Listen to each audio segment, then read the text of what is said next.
right, we're live. What is going on, everybody? We are going to be building this AT-AT set today. I'm probably going to stream for around like 2 hours or so. Let me know if the audio levels or anything need to be changed. But I have music playing now. I did a bunch of stuff yesterday just trying to set up and make this a little bit more of a better experience for you guys watching. So hopefully there should be, kind of music playing in the background and stuff like that. So let's get started. I'm gonna go ahead and pull up the chat so I can see what's going on.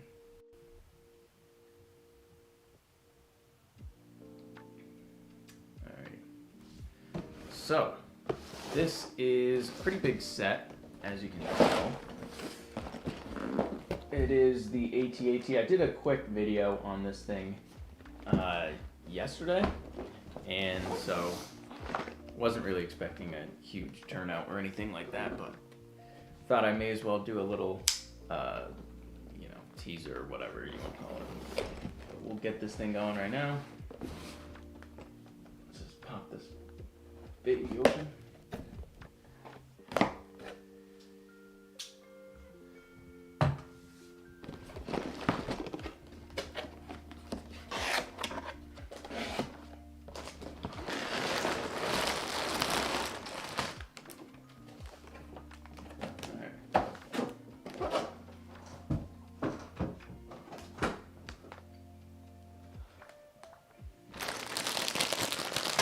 See how many bags we got. 6, 4, 3, 5, 7, 2, 8.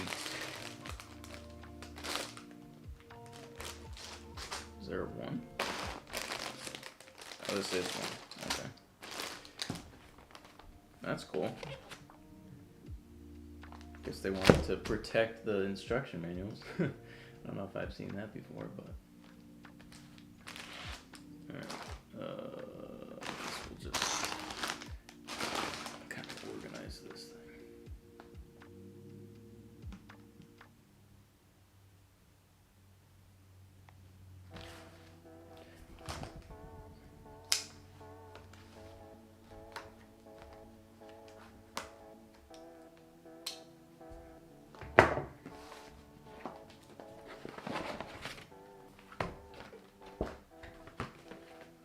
I wonder if there are any stickers in this set. Didn't see any. Kind of hope there aren't.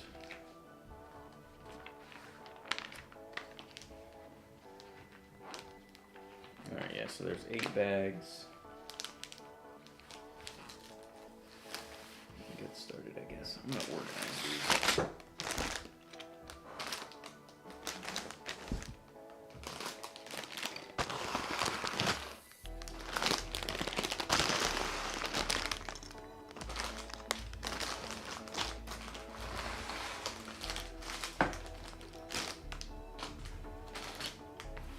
Alright, bag 1.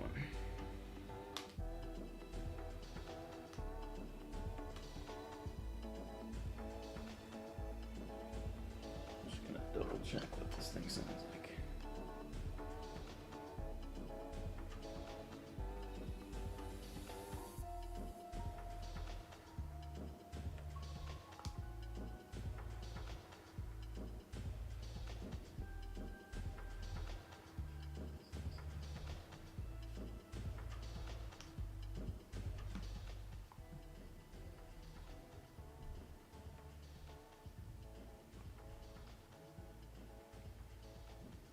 Alright, I'm going to turn this music down a tiny bit, but that should be good right there.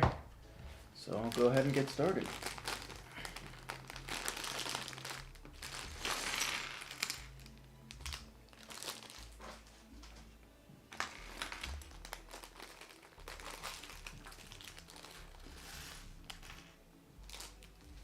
This is the biggest set that I've built in a few years. I think the last somewhat large set I built was like the Boba Fett. Where's Luke's head? Oh, it's in here. the Boba Fett throne room set, which wasn't really that big, but that was probably the biggest thing I've built in recent memory. But I don't really buy sets that much anymore, so I'm trying to get a little bit more into that because that's kind of one of the main draws of Lego stuff because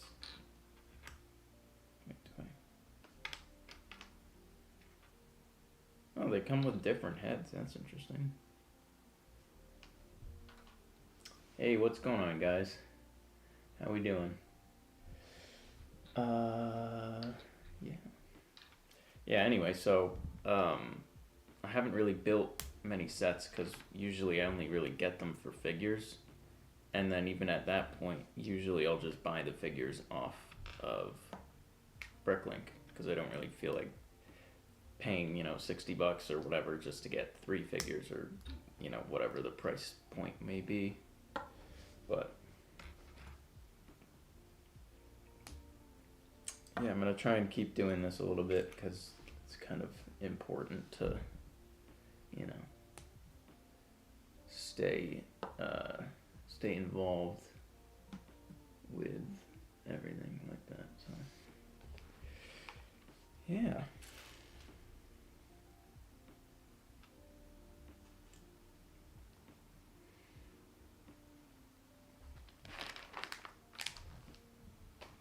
I don't know if I'll probably keep this thing together just because it's kind of huge and also like my brother just randomly bought this for me.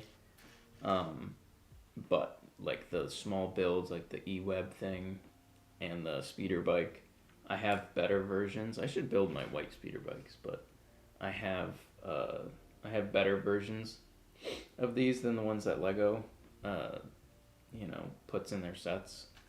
So I'll probably end up taking these little builds apart.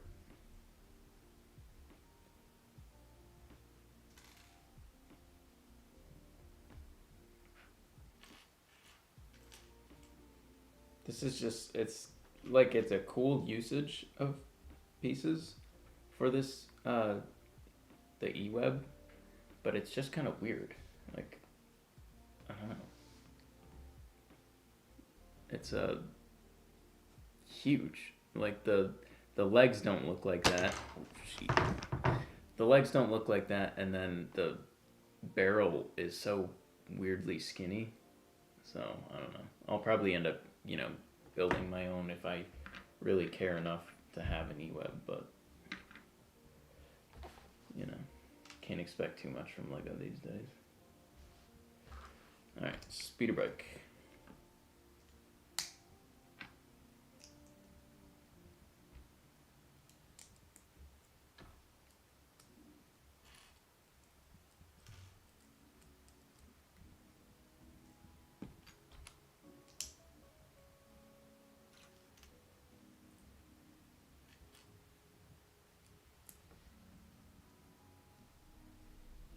The other thing with these is just how huge they are. Like the one, the custom speeder bikes that I have are like half the size of this thing. Like they actually fit with how big they should be next to a minifigure. Obviously these are made so that you can put figs sitting in the seat and stuff like that, but it just doesn't really make all that much sense.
They have tried a little bit more, I think, with this speeder. They used to have like a huge mold, which I still have somewhere. And that thing falls short in a number of different ways. This one, at least, they tried. They have the foot pedals and stuff. So I guess I have to give them credit for that, but it's still kind of a huge hunking, blocky design.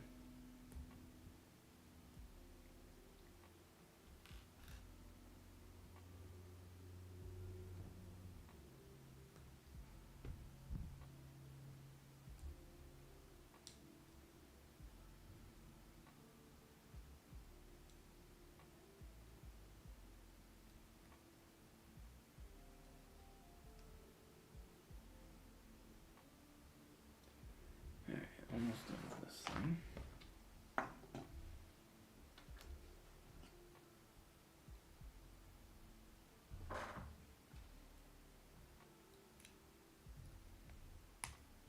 think the biggest part where this design kind of falls apart is the front. There's just kind of no way to do the front shape in like a legal building technique.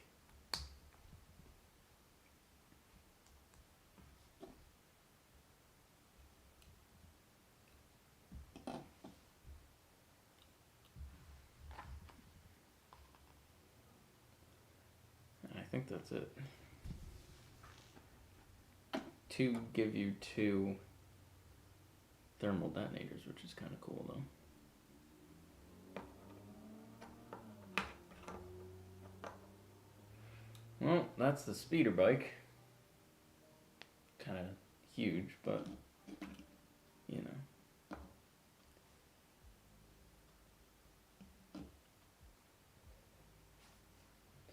What's going on, Lego Lover 688? I'm actually gonna zoom in this camera, I think, a tiny bit. And make it a little easier to see what's going on here. There we go.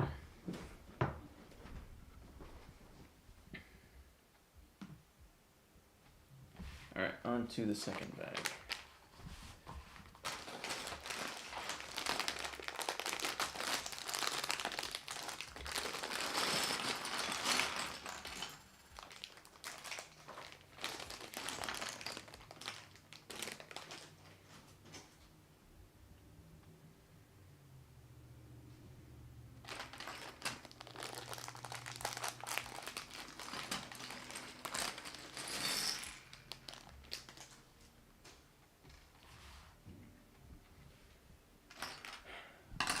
Probably going to be a decent amount of Technic in this set, which is not my favorite to build with, but at least you know it's going to be strong.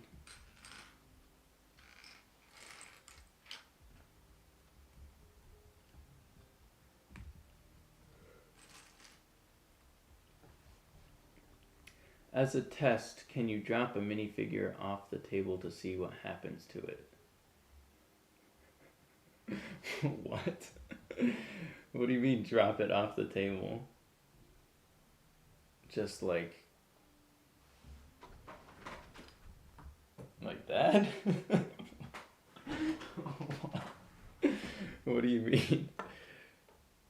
Or do you mean to drop it like from up here and just have it land onto the table? You drop a minifigure off the table to see what happens to it. That's so... it's so random.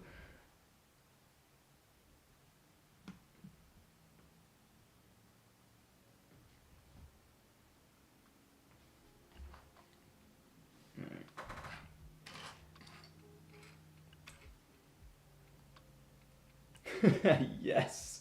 Oh, that's funny.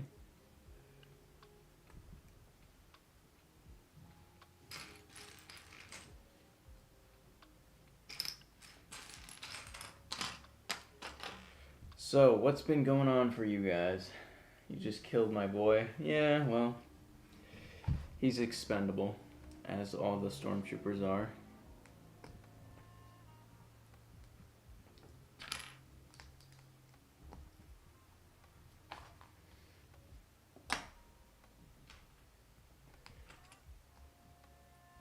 Gotta bring me back on the live streams. People love me. Yeah, I would, but you work on Saturdays, and that's the only time that I really have to do these live streams.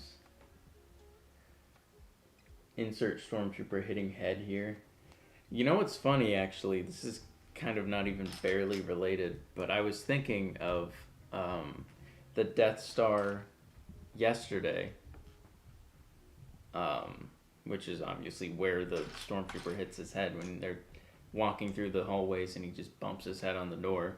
I was thinking of kind of building that, like, as a room in my house. Not like that specific scene, but just like the Death Star wall patterns. I don't know. I feel like that would be cool. Plus, like, what is a better backdrop for like a Star Wars video or like a mock to just have the Death Star like wall panels and all the lights and everything like that? I feel like that would be cool.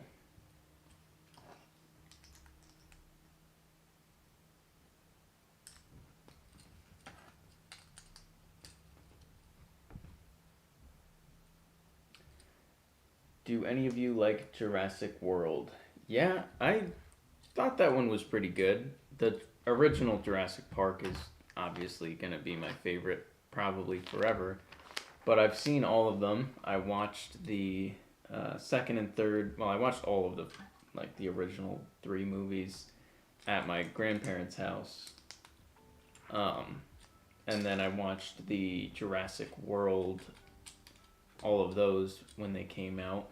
The most recent one I watched at home, and I don't remember if it was that good or not. I think we all had a good time watching it, but I don't remember if it was that great as like a standalone movie. I think the second one was pretty bad. But the first Jurassic World was pretty good, and then the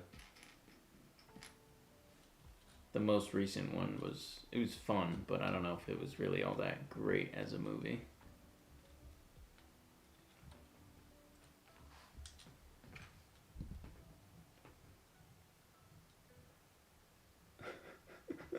I like the one where the dinosaurs get loose and eat people. I think that's everyone. Do you have any of the Mattel figures? No, I do not. I have a bunch of, or not a bunch, but I have a few of the original Kenner toys from Star Wars back in the 70s. I have like the Chewbacca, Stormtrooper, Jawa, all of that stuff. But I don't think I have any of the Mattel figures. I'm not really into action figures all that much. I gotta go now, bye. Alright, see you later, dude. Thanks for joining. I will sub to you for being nice. Thank you, I appreciate that.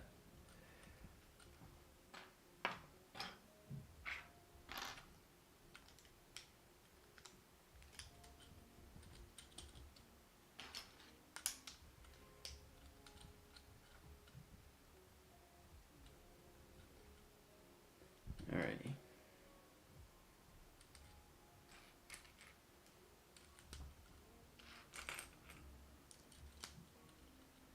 So weird trying to follow instructions instead of just coming up with stuff on your own. I'm so used to just building my own designs that I just, off the top of my head. It's weird trying to figure out what other people were thinking when they built sets.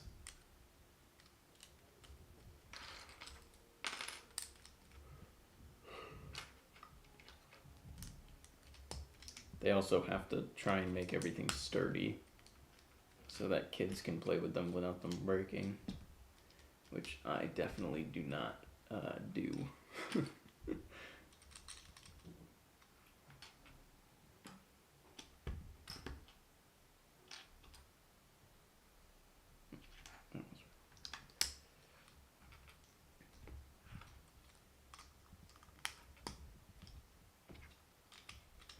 I think this is the main body of the AT-AT. Thing is gonna be, I mean, it'll be tall and pretty big once all the panels are on it, but in terms of just the actual space, like you can fit kind of one speeder bike in there and that's about it. I really want to get the UCS one, the full size minifigure scale UCS AT-AT. That's what I want.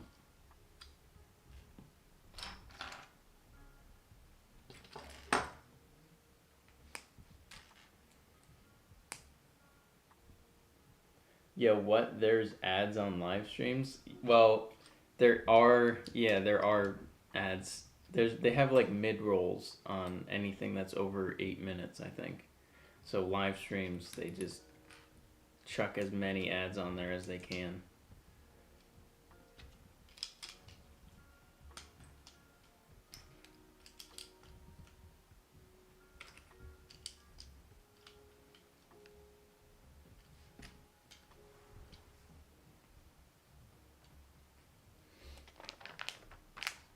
It's annoying though.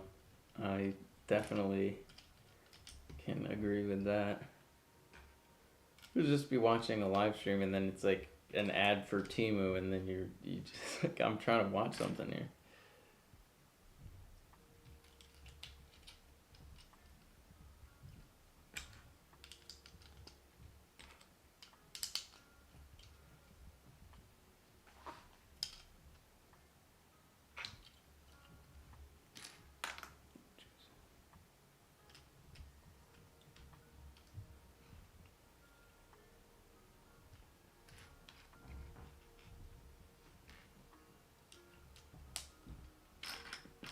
I think the hardest part about building sets is just finding the pieces you need. I'm so used to having everything organized. It's weird trying to sift through random pieces to figure out what you actually need.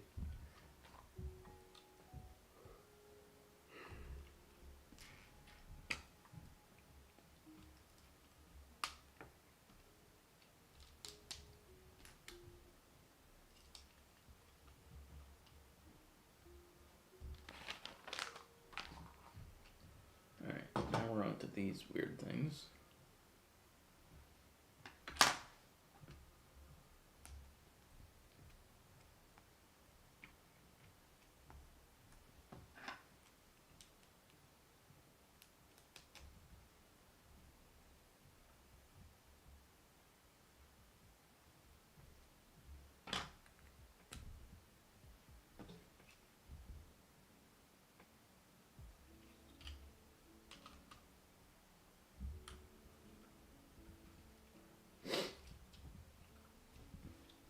Interesting.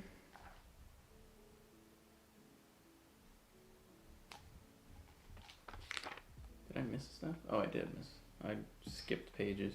That's another thing that I don't like about building sets. Oh wait, I skipped like a couple pages. What the heck?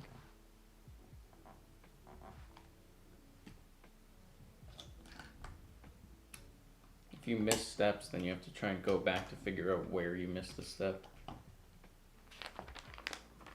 Or if you just flip past pages.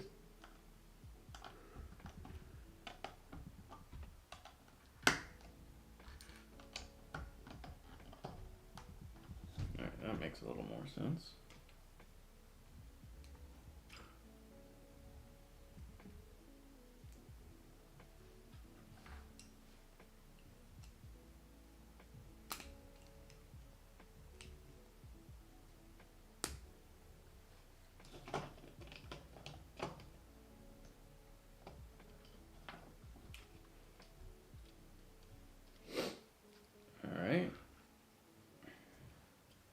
got the framework starting for the AT-AT.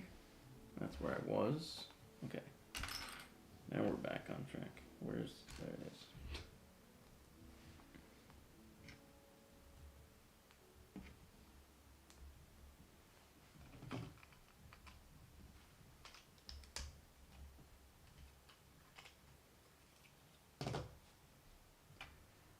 These things.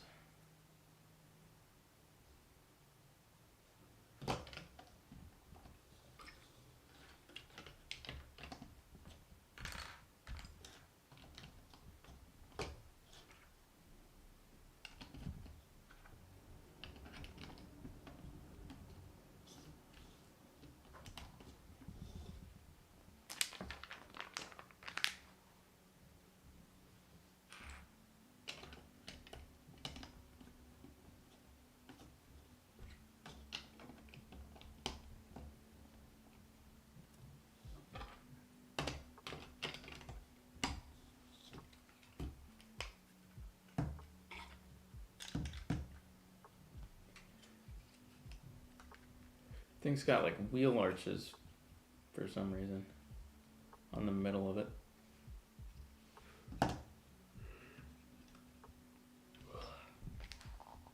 Man, I should have woken up today.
Oh, this is like the front of the weird, I don't even know what to call them. The part that connects to the legs. It's interesting. Using 3x3 round tiles. Right, now where? Ugh.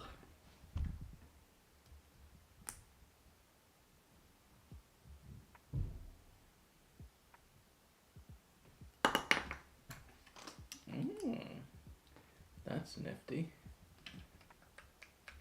It's like the front underneath the head, the power generator or whatever.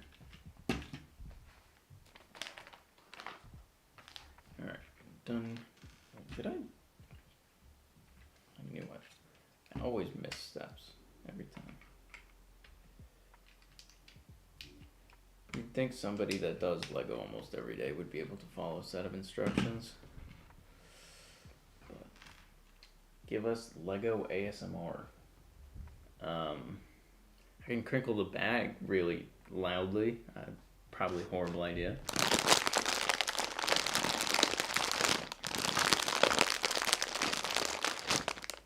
There's that. I don't know if I have anything that I can put this piece in.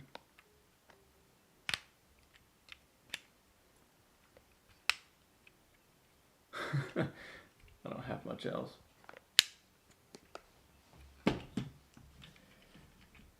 I should do one of those videos where it's just everything is just like all the pieces snapping together.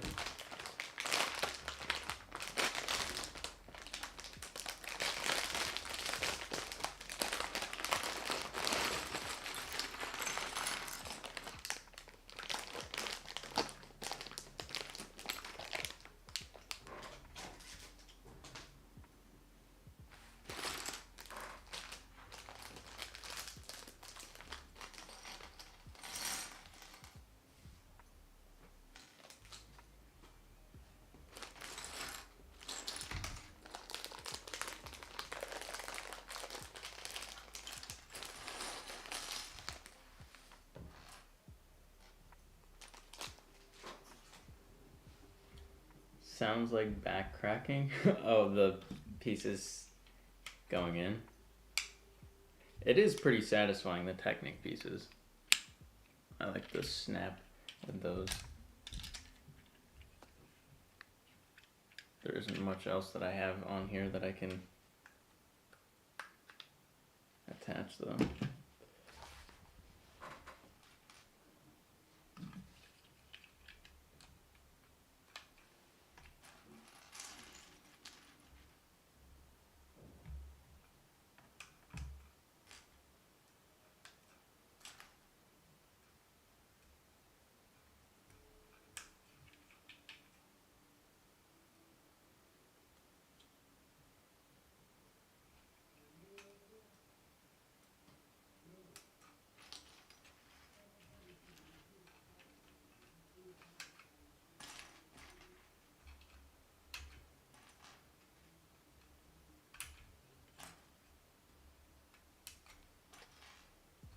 Million of these tiny little blue Technic pins.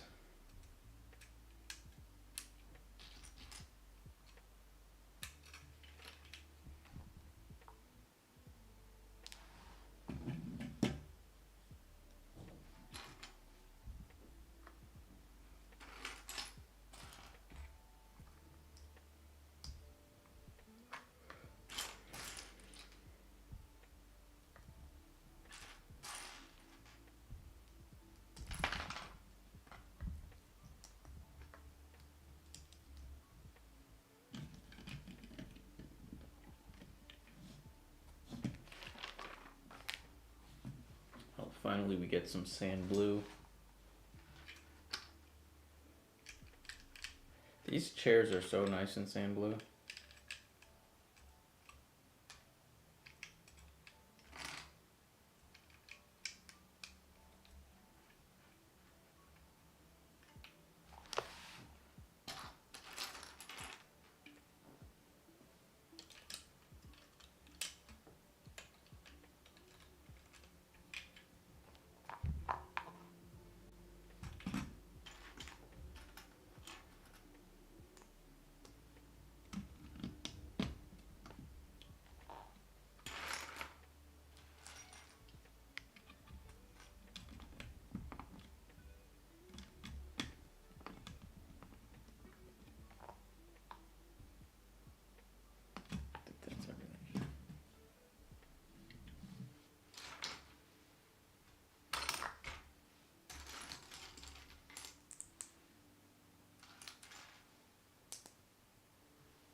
In a little bit here, I'm gonna take a second to switch the battery out on my camera so it doesn't die on me.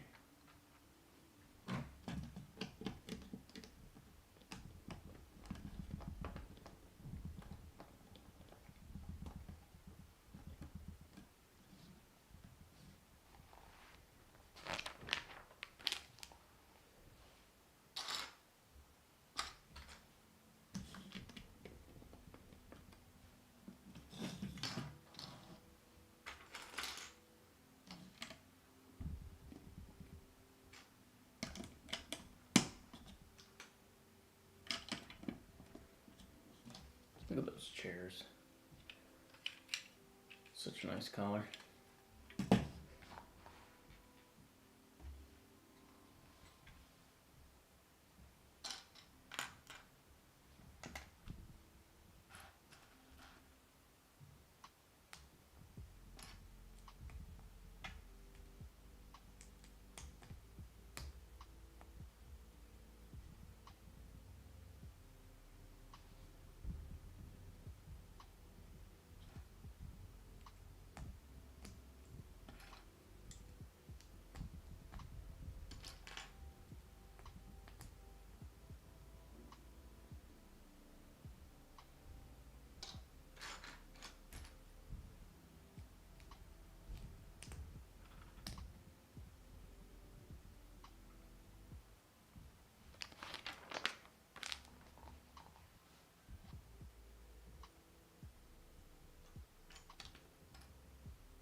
a good one.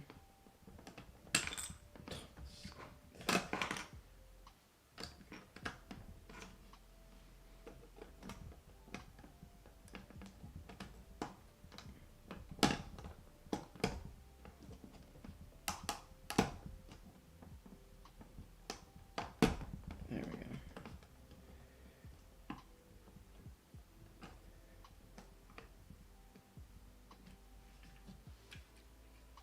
So I assume the head is going to attach to this Technic somehow.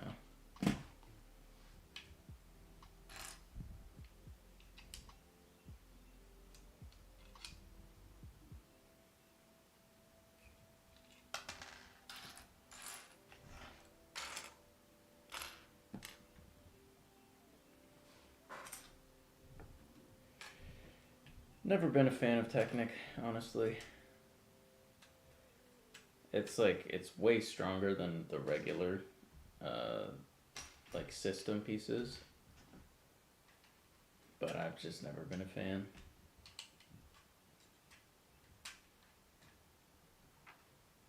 It's probably the number one reason that I wouldn't be able to make sets. Like, I wouldn't be able to be a set designer. So I just don't use Technic. So all of the stuff that I use, or that I would make, would be so parts intensive just to make all the structures and everything out of regular system plates and bricks.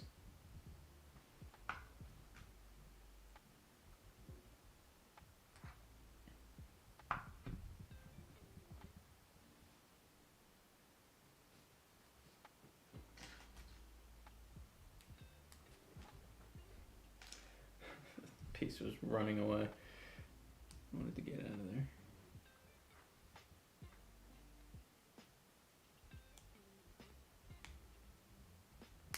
They just don't even want to go in. These Technic pieces, they're so like, because it's all held together by friction. So trying to get it in is such a nightmare.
Like, it's all like lined up. It's so doesn't want to go in.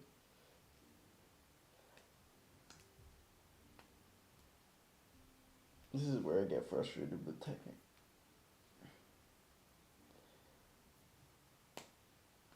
There we go. It's just so unnecessary.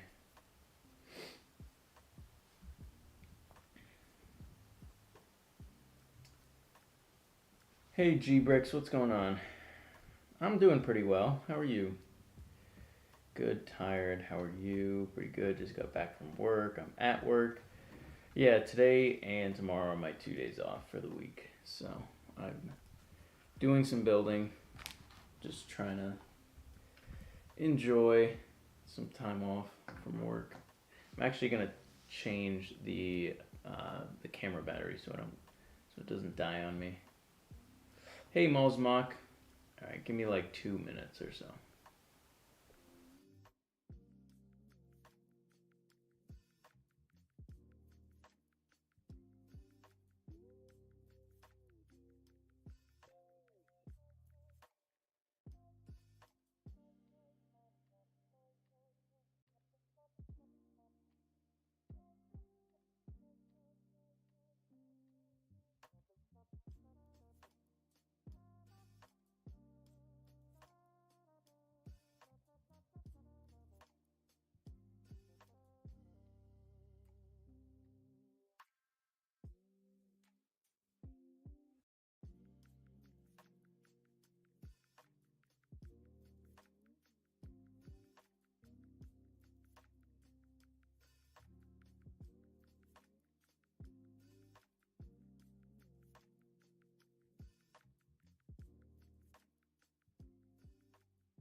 we're back.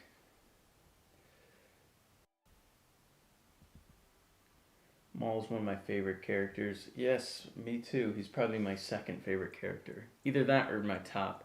Him and Boba Fett have always been like the top of my favorite character list.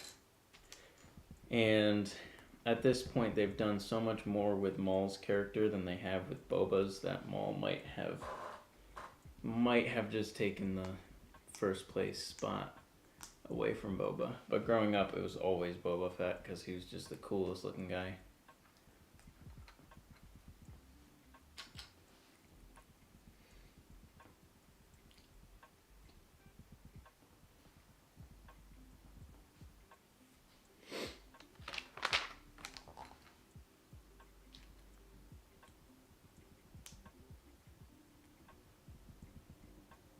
I sandwiched my own finger in this Technic piece. Okay, now how?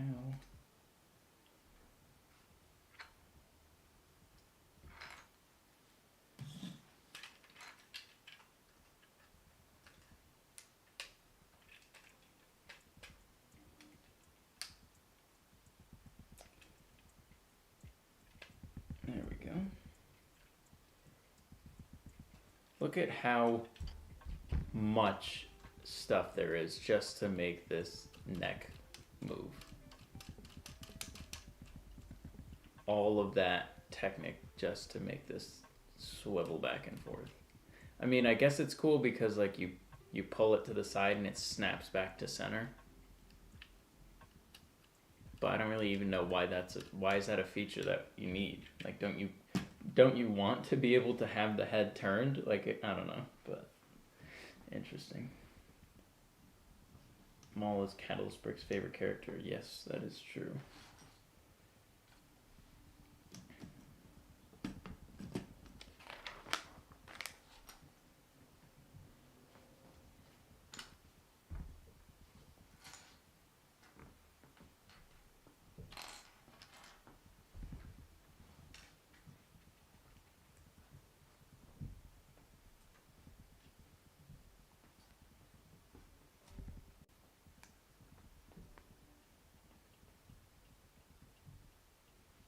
Oh, wait, hold up.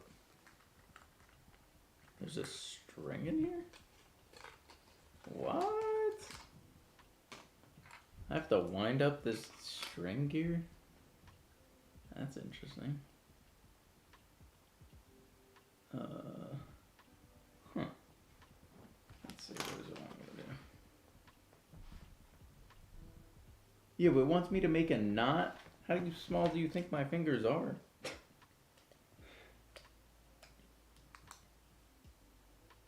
Back in the day, these used to come pre-strung, I think. I have a winch from like the 90s, like a Lego one, and it used to come pre-strung, I think.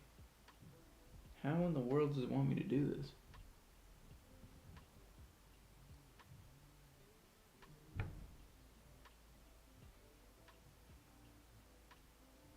What? It wants it threaded through. I feel like I'm sewing or something. Okay. And now I have to tie a knot? I don't know how I'm supposed to do this here.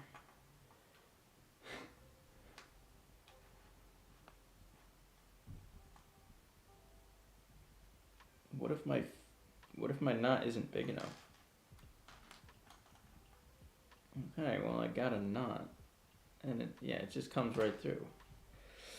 What are you doing, Lego?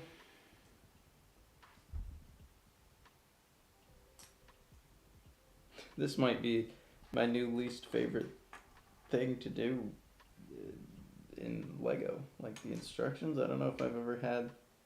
Like stickers are one thing. You just have to concentrate and line it up first before you press down. But tying knots with minuscule string? Do I double knot it? I think I do.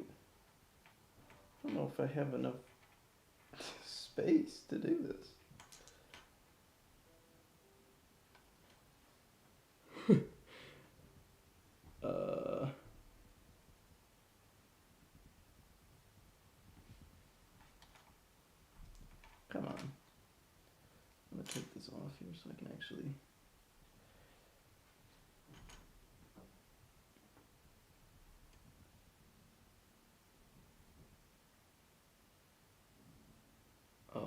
this is frustrating. My fingers are too big for this. What the heck? Who decided this was a good idea?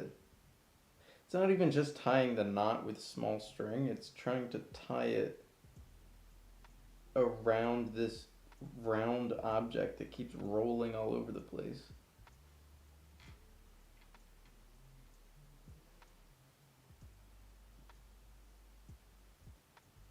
How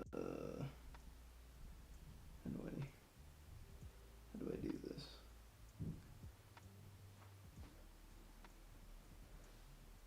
What the heck?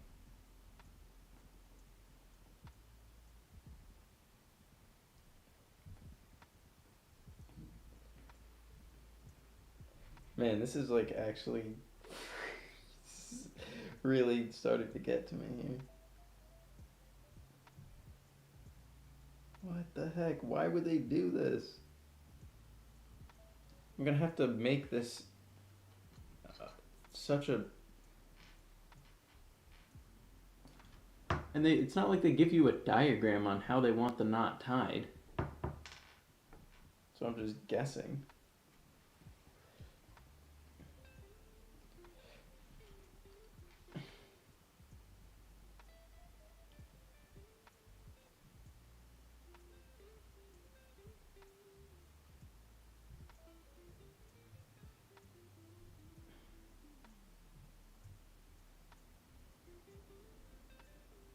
Alright, I'm giving myself a little more extra string to play with here.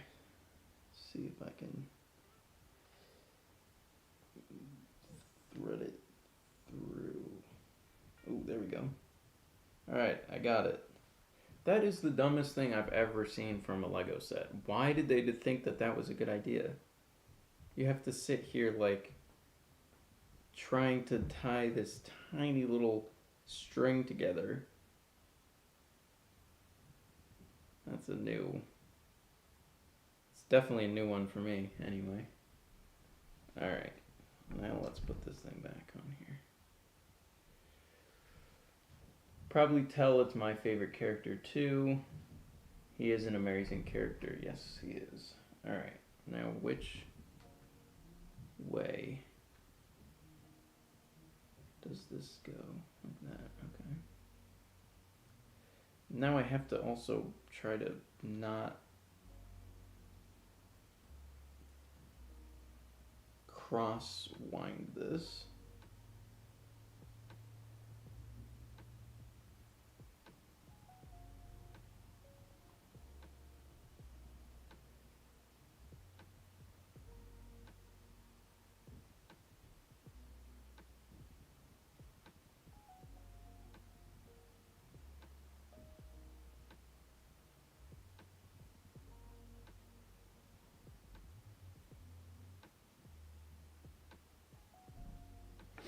Alright, now where does this go?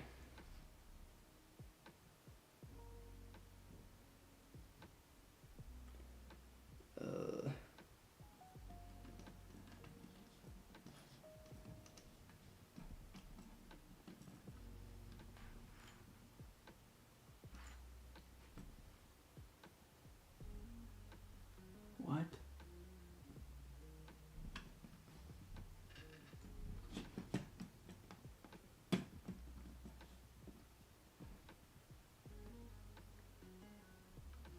This is the weirdest thing that I've ever seen in a Lego set as far as I'm concerned. Where do I put the string? It just dangles down here? What the heck? Okay. Interesting.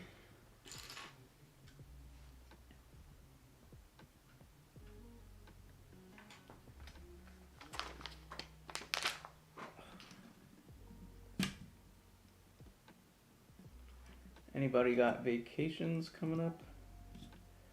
I do not. You do, though.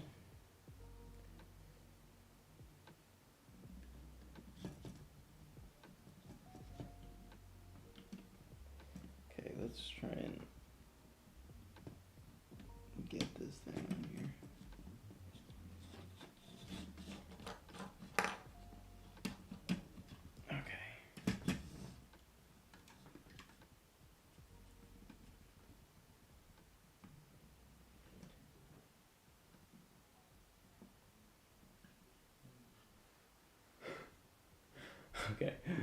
want to get this thing done and out of here because I'm frustrated with that.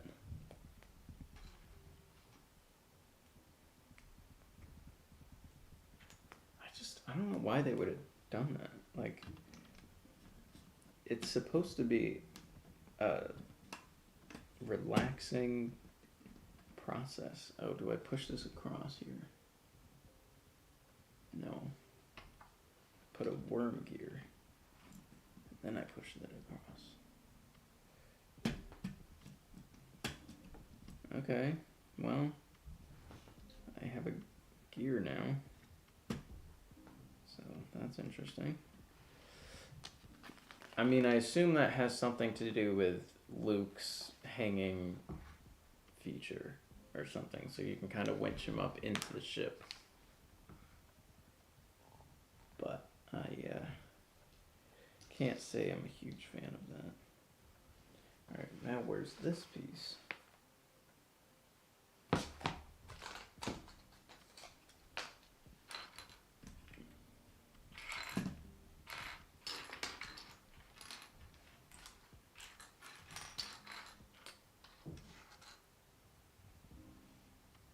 I swear I had that thing. Okay, it's on the floor. Okay.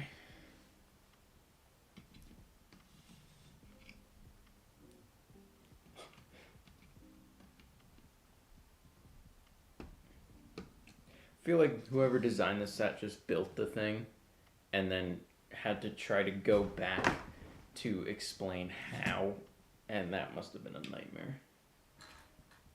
So now I have to thread this string through. Are you kidding me? I have to thread this string through the hole in this Technic plate.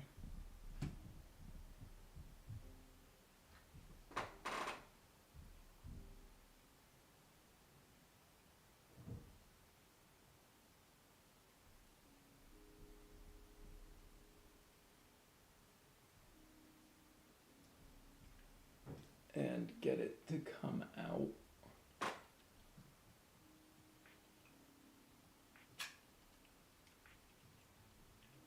Okay. And now I have to tie it again around this gun now.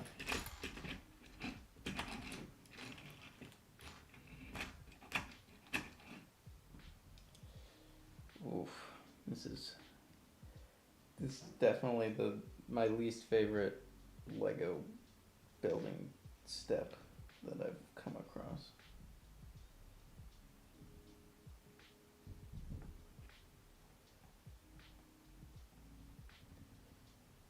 Is one acceptable? Or nope, definitely need two.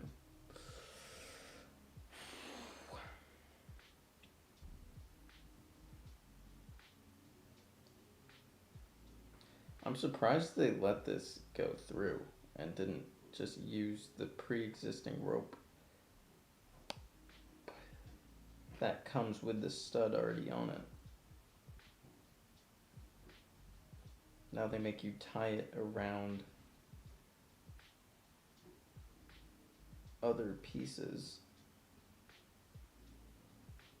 which doesn't seem like a legal technique, honestly, but alright, well there's that. What am I supposed to cut the excess rope? I have this extra thing that hangs down now. Am I supposed to cut that? Or I just leave it and it looks like kind of garbage.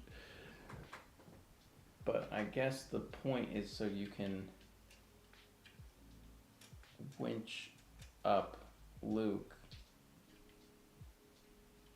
and then feed him down. I would assume that's the point of this, but I can't say I'm a huge fan of that particular plate feature. Yo, Daniel Ross. What's up, dude?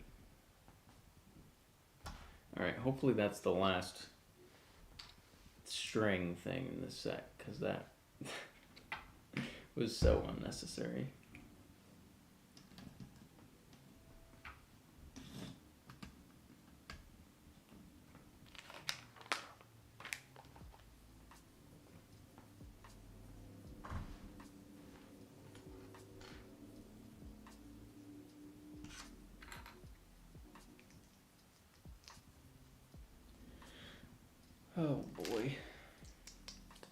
What are you up to, Daniel? You working? Or do you have the day off?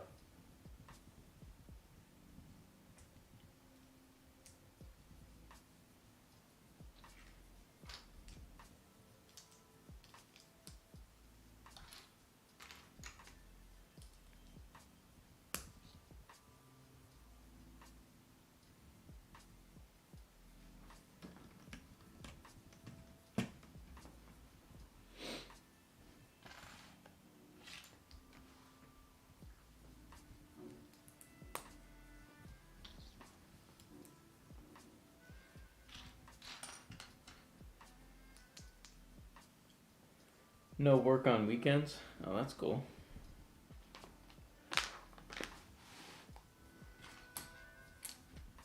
Are you bricking?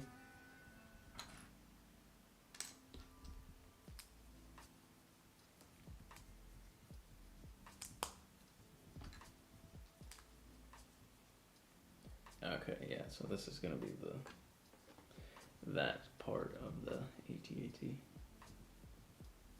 This is just making me want the big one even more.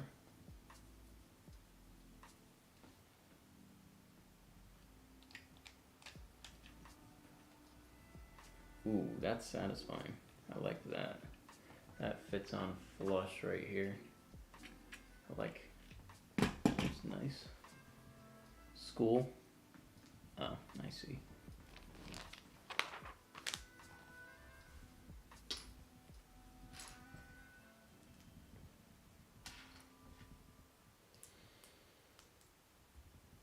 Can't say I missed school.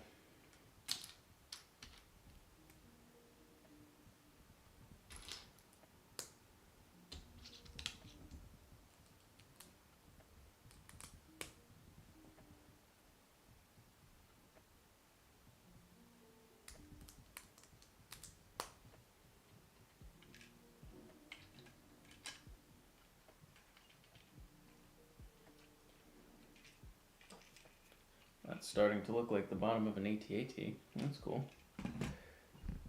Good luck on building the AT-AT. I love Star Wars. Thank you. I also love Star Wars.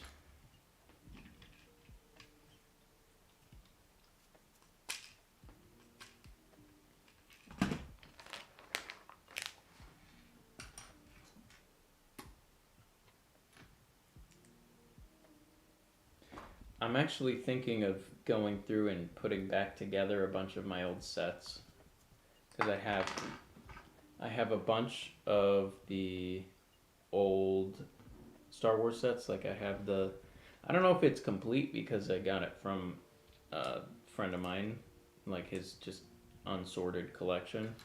But I should have the 2002 Republic gunship, which is pretty cool. And then I have a bunch of the 1999 sets as well. So I kind of want to put those together. And once I have my collection sorted, it'll be like way easier. I have a bunch of unsorted colors, like everything's sorted by colors for the most part. And most of my stuff I have started to be sorted behind me in, stack-ons and stuff. So I want to get in some shelving units that I can put my old sets and like custom models and stuff on display. Because a lot of those have parts that aren't really that useful. So I don't really need them. Like normally I'll take apart sets and just use the pieces, but a lot of the older sets just have kind of big pieces that I don't really need all that much. So I might just go through and kind of put them back together.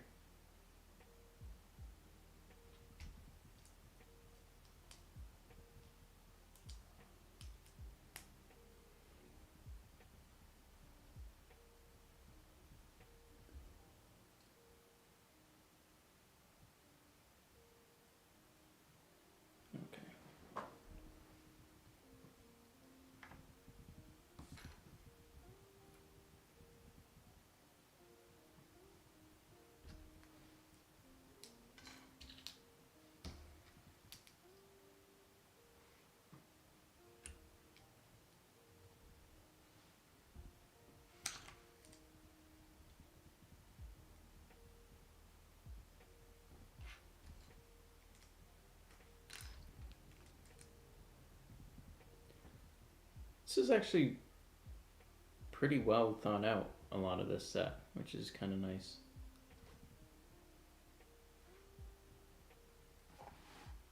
Some of the techniques on this, like they integrated some snot to get these vents, which is kind of rare for Lego to do something like that.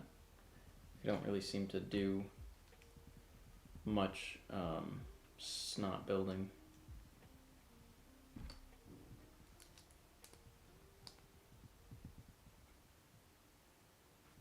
Alright.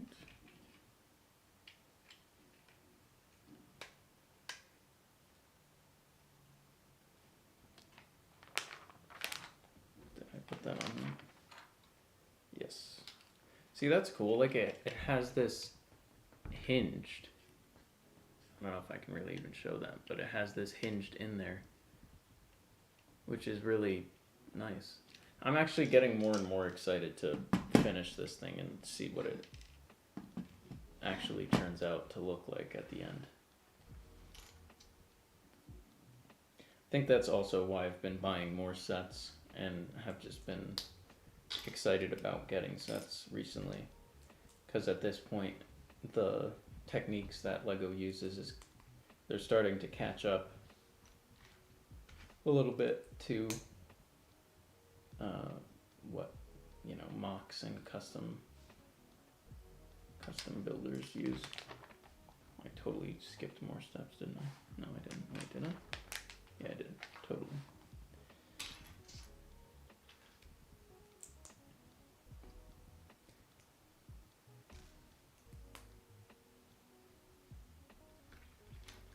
It's funny because when Lego first came out, all of the sets that they released were like mind-blowing. Because nobody, excuse me, because nobody really knew how to use the pieces creatively, and now everybody knows how to use the pieces almost better than Lego themselves. But they're starting to hire more skilled people, I think. There's a couple designers, like the guy that made the Slave 1 and the Venator, and I think he's also made the Gunship. That dude is killing it. He's made a ton of really good sets.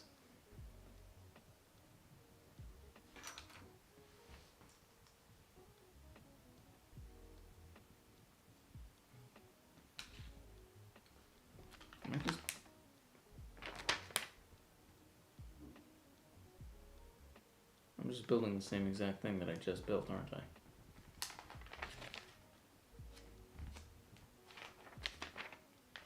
Yeah, nice. Good job.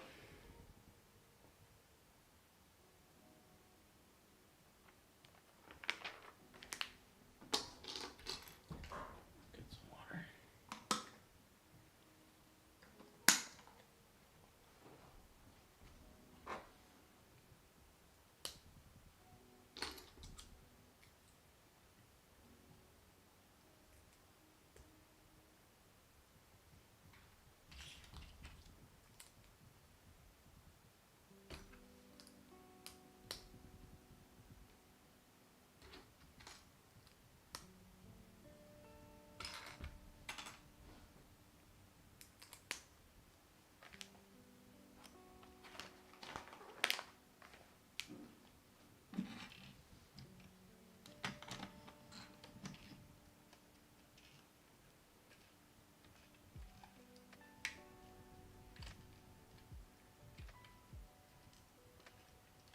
Cool. We're getting there. I think the biggest shortcoming with this set is the legs. If I can kind of just tile them off, maybe just build my own or something to make them excuse me, make them look a little bit better, I think I will.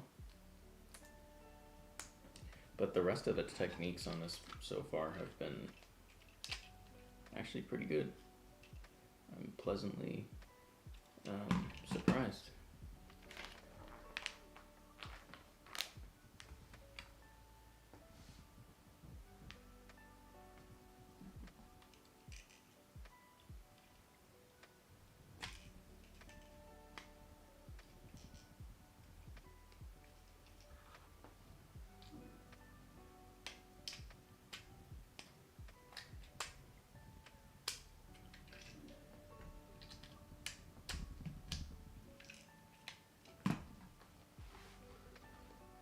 here's where I already built this. Let's see if I have to take it apart.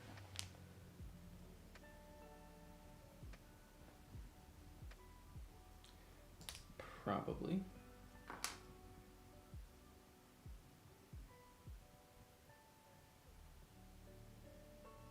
Actually, maybe not. That switches around. Oh yeah, I do. Dang it.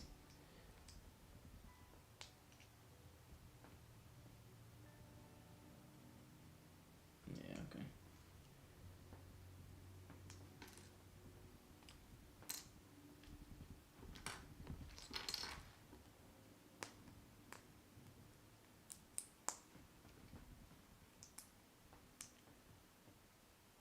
What set is this? This is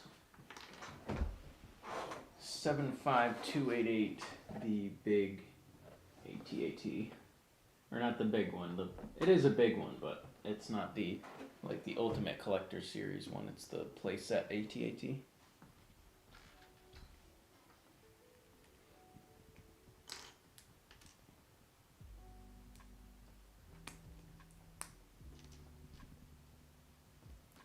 I think it came out last year or something like that.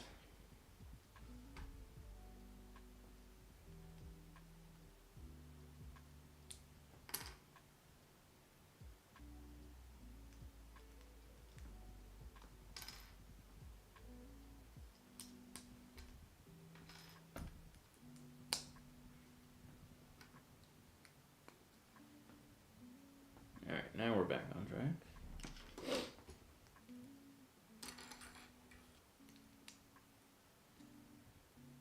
Nice. Thank you.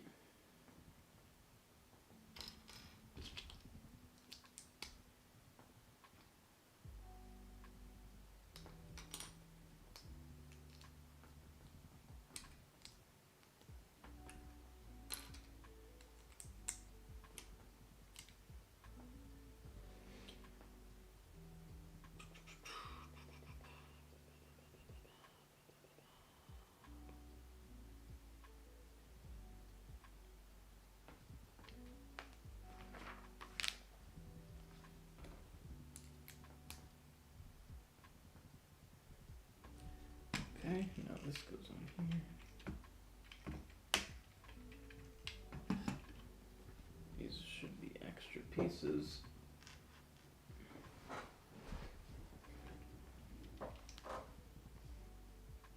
Alright, so this is what we have after bag 3. We can start seeing this leg connector, whatever shape you want to call that thing. We have the neck. That was frustrating to do, and then there's the winch for Luke to grapple up to the ship, or the transport, which was also equally annoying to do. And then this, these side pieces actually look really nice, so if it continues to look like these side pieces, I think I'll be actually pleasantly surprised and happy with this set.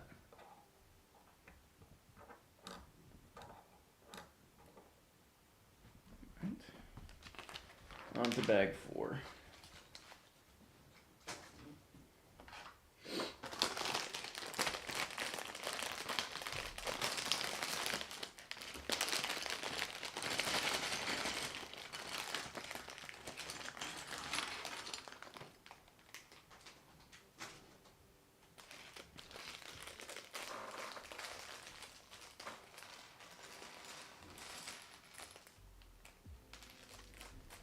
Lots more Technic.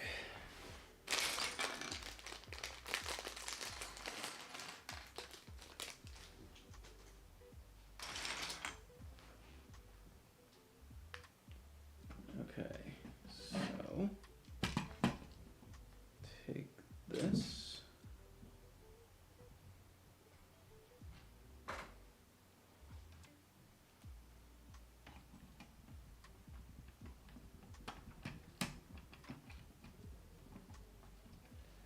Like that. And then same thing on the other side.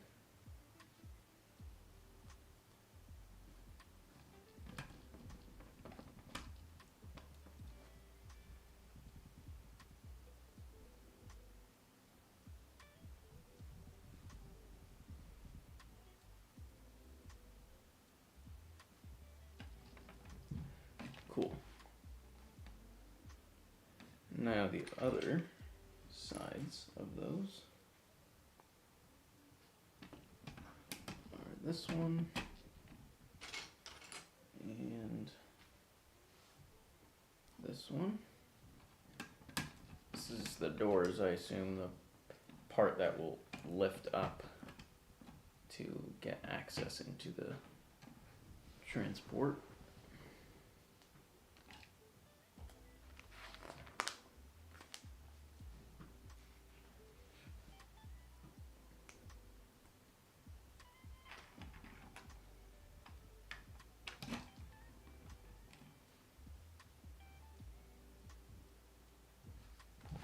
Interesting.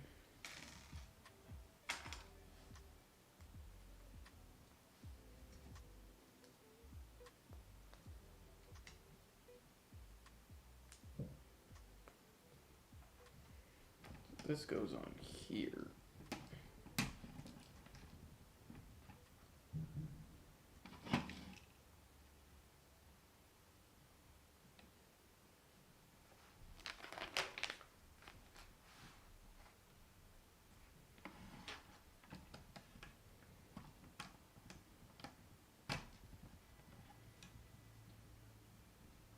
Okay. So that, I guess, is making the shape for the panel to sit down against, so it forms the kind of slanted wall.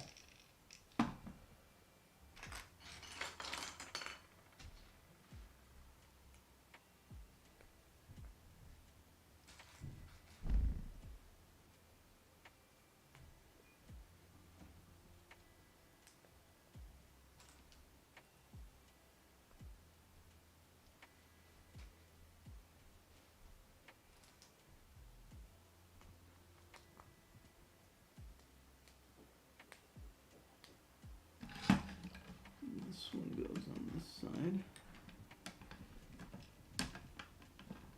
like that.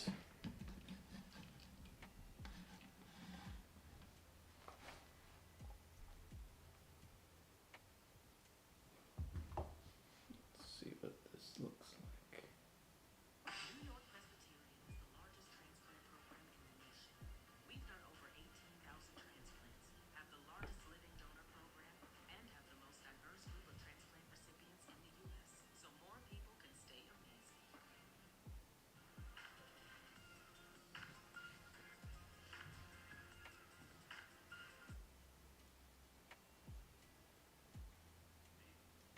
In, stack-ons and stuff. So I want to get in some shelving units. I'm gonna turn up the music.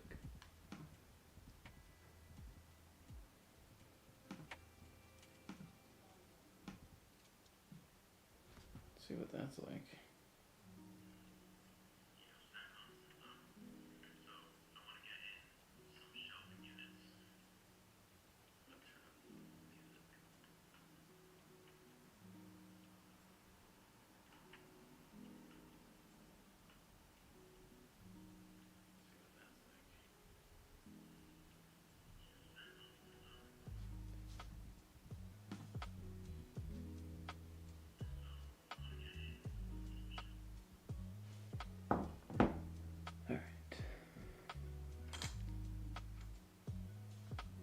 This is the first time that I'm streaming with like all of this stuff, like the chat on the side here, and then the music in the background, and just everything like that. So, still trying to work it all out and see what it sounds like and looks like and everything together. So.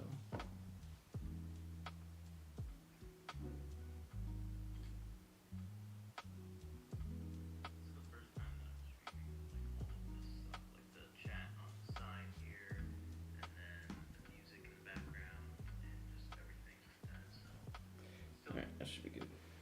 Alright. Actually, I'm going to switch the camera battery again. I've been going for another 40 minutes or so since I changed, and I don't want it to die on me, so I'll do that really quick.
All right.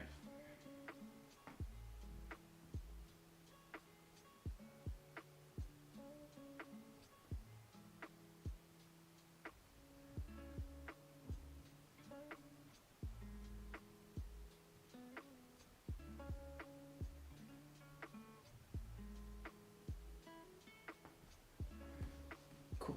We're back. Let's get back into building this thing.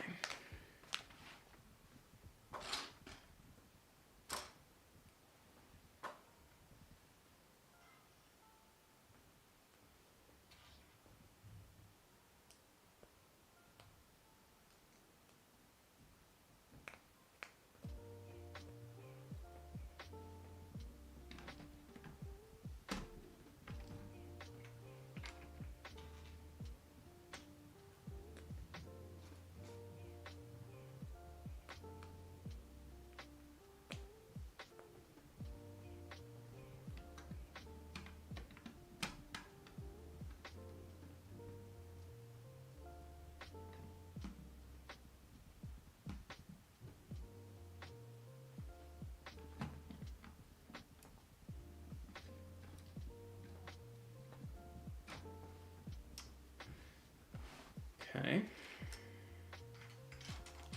Making these side panels now.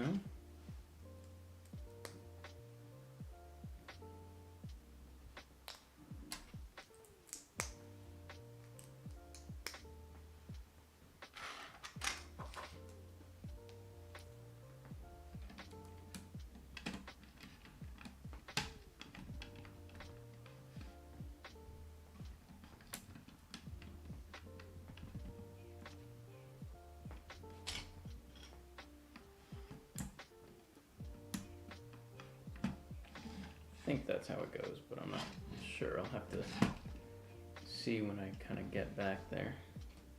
There's like a, I'm not sure if it goes up higher or lower than that. It's kind of hard to tell from the instructions.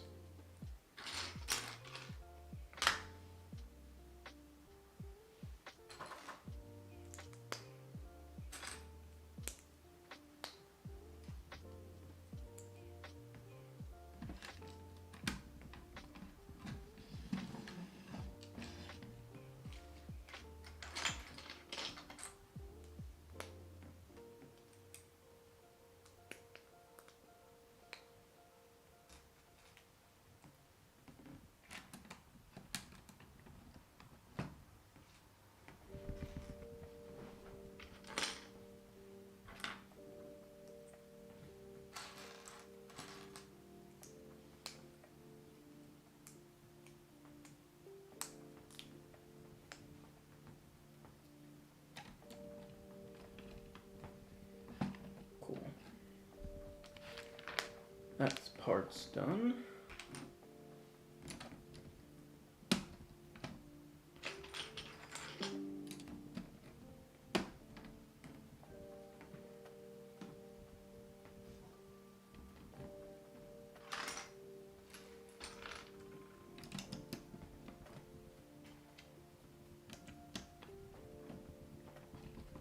Nice.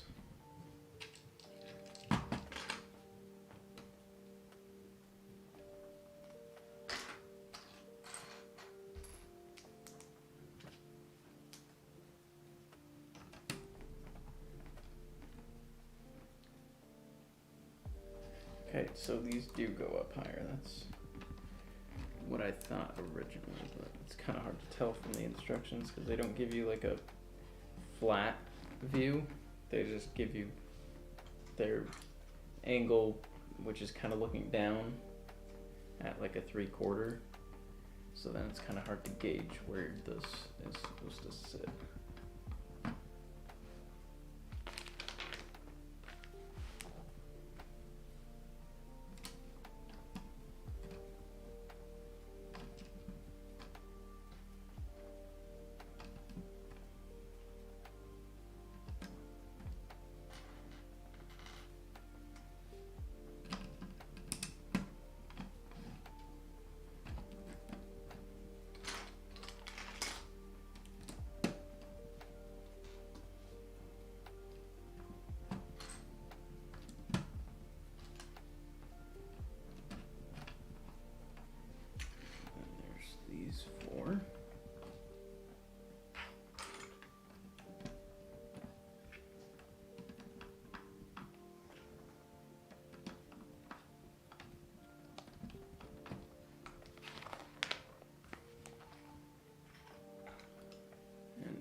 See, this I like because this is normal bricks and plates. What's going on, Prospect Bricks? Prospect? How you doing, man?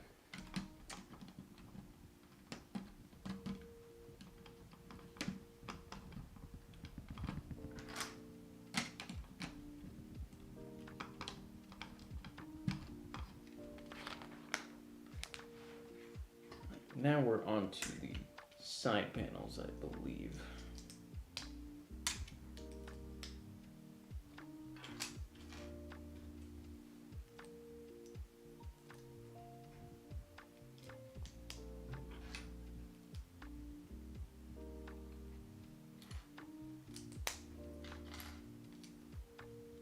Oh, this is the front panel. Okay. Interesting. Wonder if this is gonna get covered up by anything.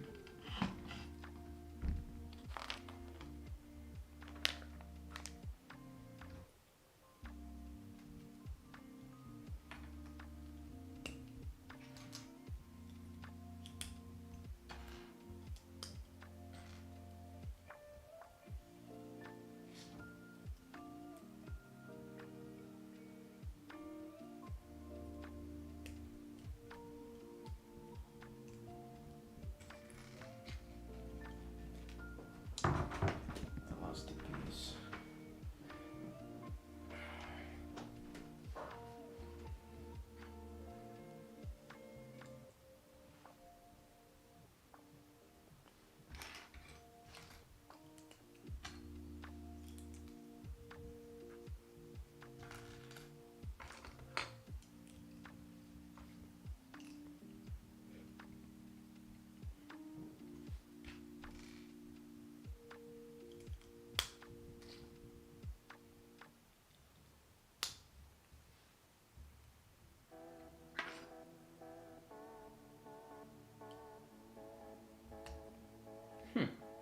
This is interesting.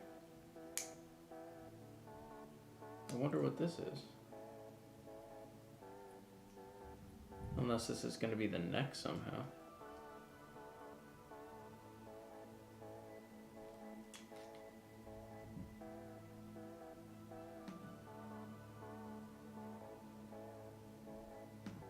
How big is the Death Star?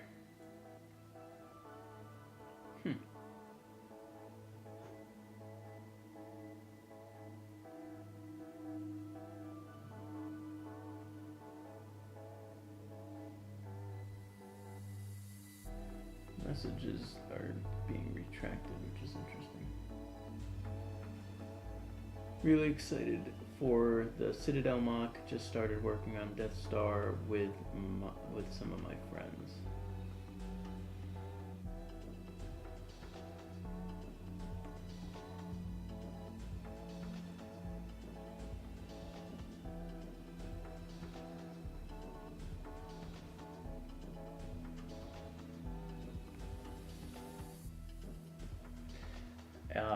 Appears that I don't know if that's an issue with my internet, which I don't think it is, or if it's an issue with the software that I'm using, but it appears that my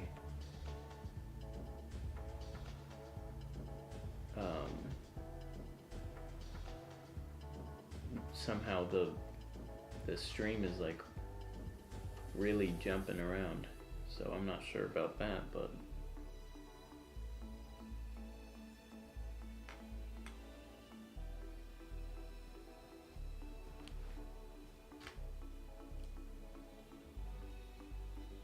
I wonder if that's why the messages were getting retracted.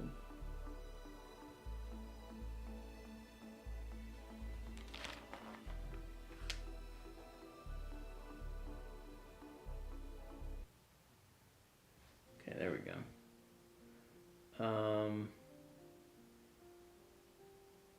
Just started working on Death Star with some of my friends. That's pretty cool. Yeah, I don't know. Let me know what the how the stream is, if it's jumping or lagging or anything like that, because it said that it doesn't even say like it's because of my internet or Wi-Fi or anything. It just says that it's bugging.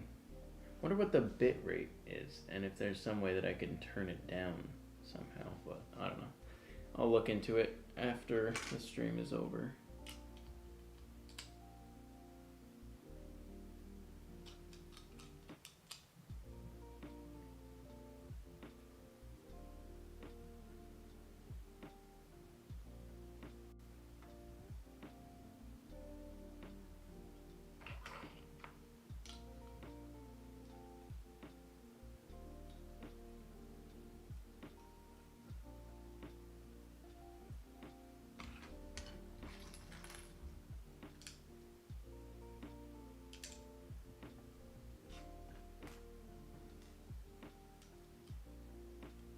It's fine.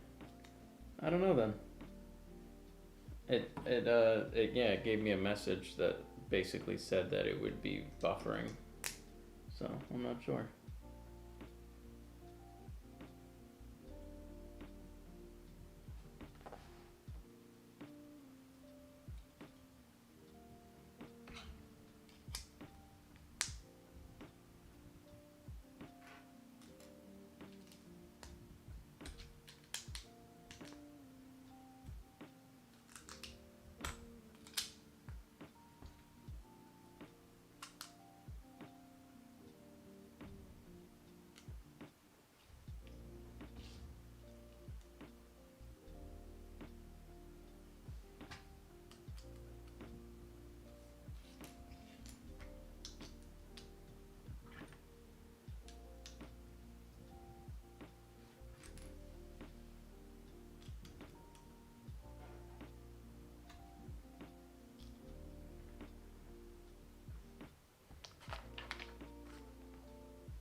Well, that's the back so far of the AT-AT, which looks pretty cool.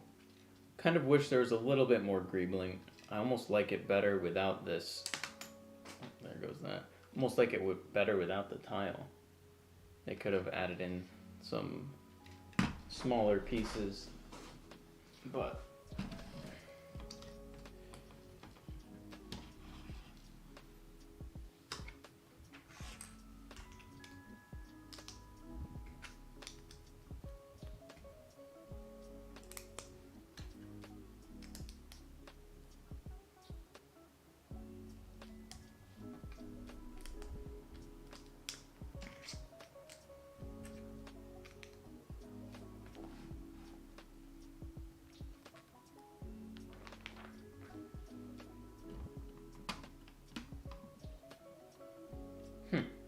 and then that part just hangs over with exposed studs, so I don't know if the hopefully they'll cover that up later, but can't believe I missed the Daniel Ross. I know, it's a sad day. I feel like these were supposed to be on there somewhere. Yeah, they were, or no? Yes. I keep missing steps. I'm so bad at following these directions.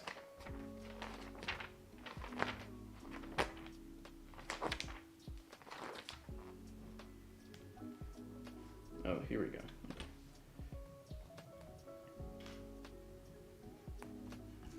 Quickly put these things in.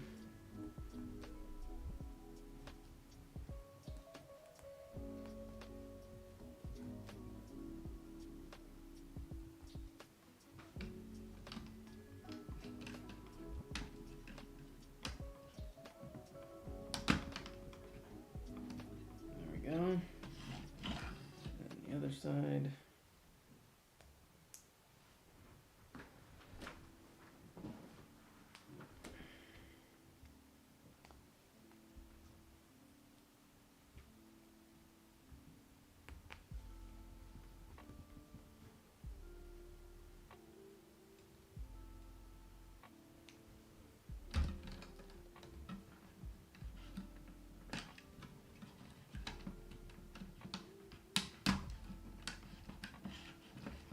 Okay. Now we're done with that bag.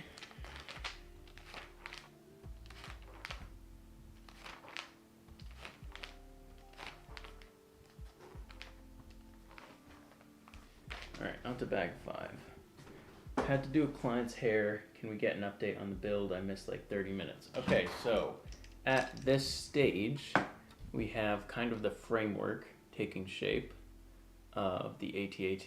We have these like the joint kind of shapes here, and it has the front part that looks like the power generator or whatever, and we made the little side skirts here with the vents, which are pretty nice, and then the main structure has kind of started getting to be built, and the top section's on here.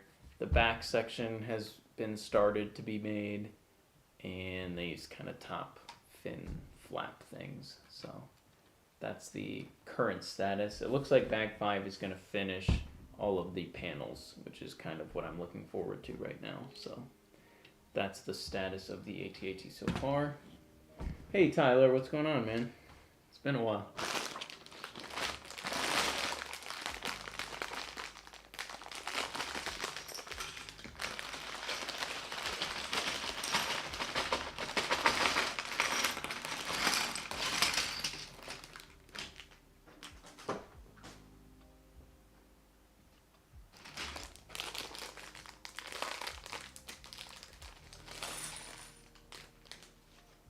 Try and knock these panels out quick here.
That so far. Don't know why they chose to use dark orange on the inside of this. This is where, I mean, I get they want to make them like easier to see, but they should just use the light gray or even dark gray for that matter if they want to go a little bit different.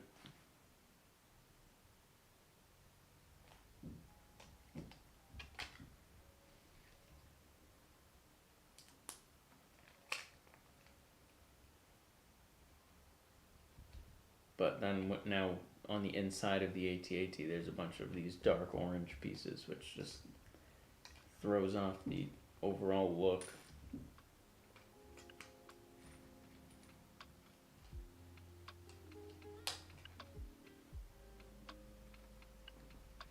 Okay, so these snap in like so. So that matches up pretty nicely on that back quarter panel. And then it's got this little exhaust pipe right here that they have on the actual AT-ATs, which is cool. This part up here, I mean, I guess you're not really looking at it from the top, but it would have been nice if this was also wedges.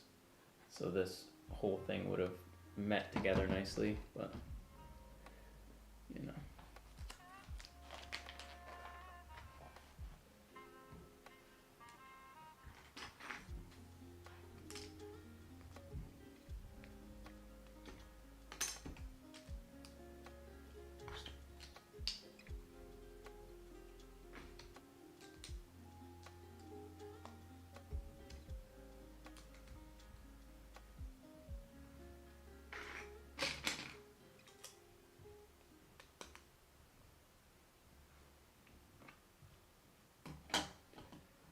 Just more of the dark orange on the inside.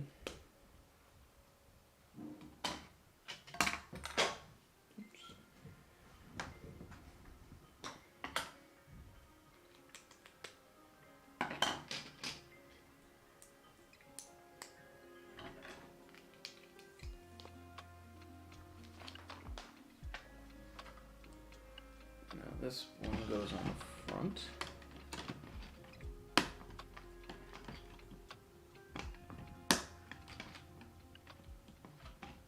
Like that.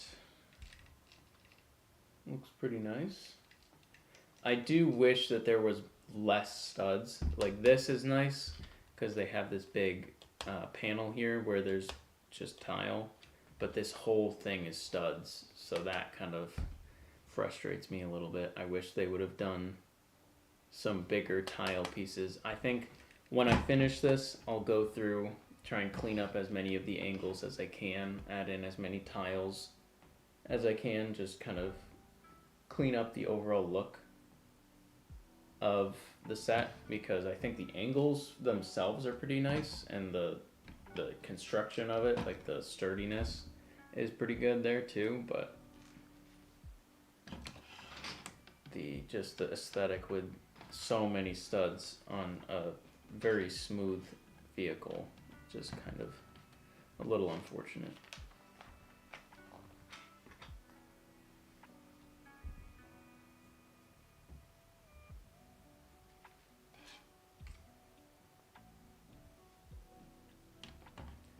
Alright, now we're making the top, or I guess the main sides.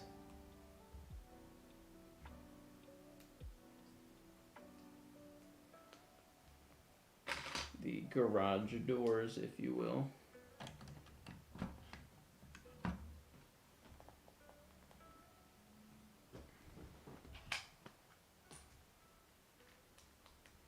I do appreciate the panel pieces that they use for the ladder on the side. I think that's a good idea.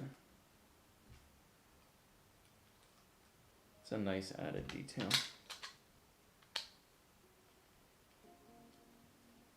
Okay, so then these go on here.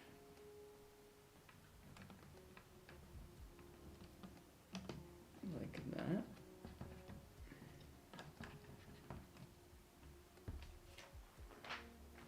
And then these big tile pieces, yeah, like this is good. This is what we want, because it's like 90% tile and then just a little outline of the plates, which is fine, because you still want it to look kind of Lego, like I get that. But that now, when you look at it, you get that kind of different panels look, because you have the panel tiles and then the kind of outline of the panels with the studs, which I think looks really nice. So I'm actually really happy with this. This looks really good. Like, unironically, I'm not like just being nice because it's a set. This looks really nice. These subtle angles too, just all of it looks really nice. I maybe wish it would come out a little bit more, so there was more, it was a little bit more exaggerated, the angle, because at this point it's almost kind of hard to tell. Like, you can tell if you're looking at it, but just from a first glance it doesn't really look like it's angled in, but that looks really nice. I'm really happy with that so far. And now we're on to the other side.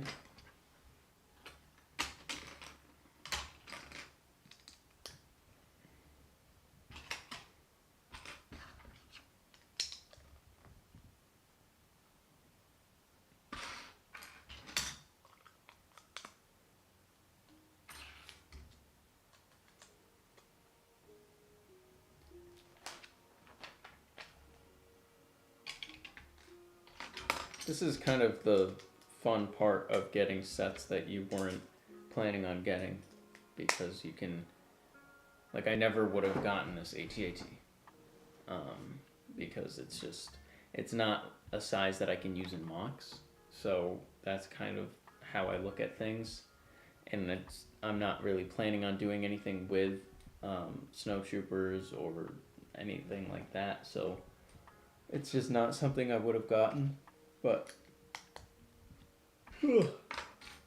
now that I have it, it's like, it's nice because I can appreciate it, because I never would have had it, or I never would have gotten it, so it's nice to be able to appreciate the fact that, you know, certain angles look really nice and just all that kind of stuff.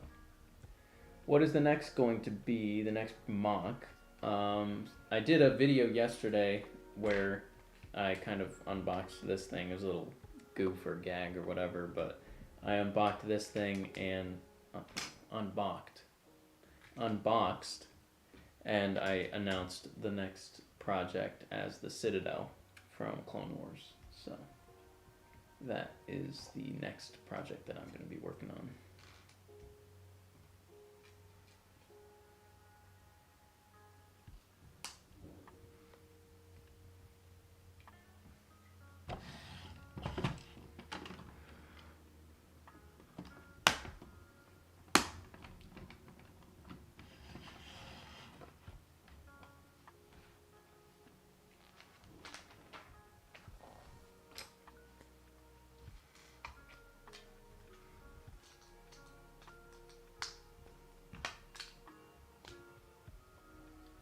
Very cool. Bringing it to Brick Fair 2024?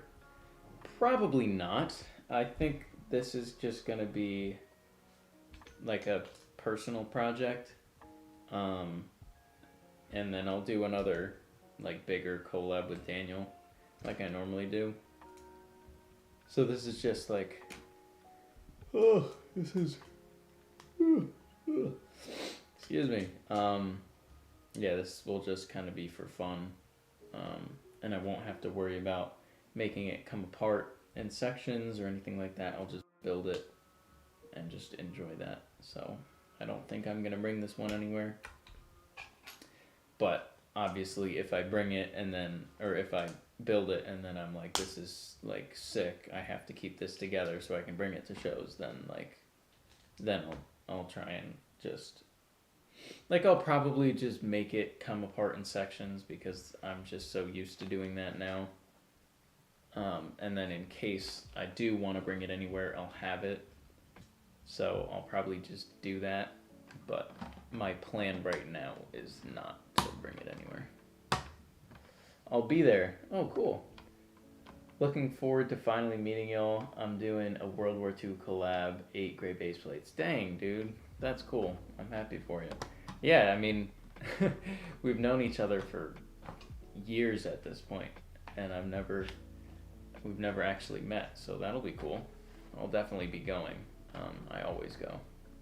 It's one of the highlights of my year, so that'll be cool. Looking forward to that.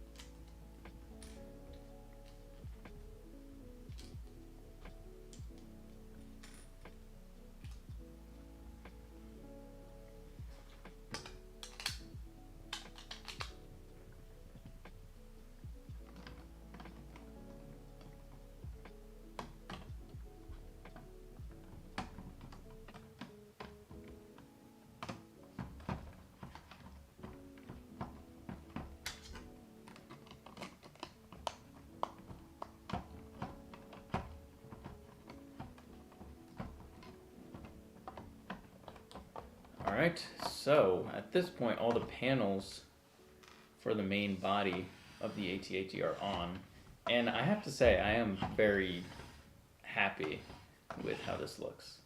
I would love to make this this top part look better, and I will, as well as these. I'll probably tile these things up. But in terms of just the overall look of these and how they fit together, I gotta say it looks really good, honestly. Working on a Star Wars build now currently. Hold on. Yeah, working on a Star Wars build currently. Got this going in the background. That's cool, dude. That's kind of the reason I do these, just because I have things going on that I'm, doing, and it's nice to be able to like talk to other people while you're doing them type thing. So that is why I do these. Oh my gosh, that is such a cursed. That is such a cursed image. Look at that thing. That looks like an old Lego set. Like the motorized walking one. That thing is horrifying looking. With none of the plates or anything on it, just the Technic. Oh my gosh, that's hilarious. Alright. Bag 6.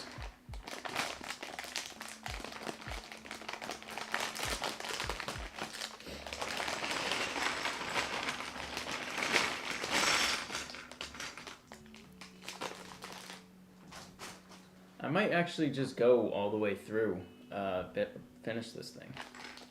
I was planning on just going for 2 hours, but at this point I'm at 2 hours. And I wanna finish the set, so I don't know. Doesn't seem like any reason to stop live streaming and just finish it on my own time, so I may as well just keep going until I finish this. Honestly, I think at this point the biggest gripe I have with this set is right here.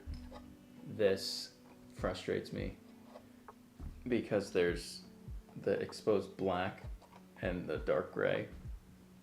So that's pretty annoying. I'll definitely fix that, but aside from that, I'm pretty happy with this thing so far.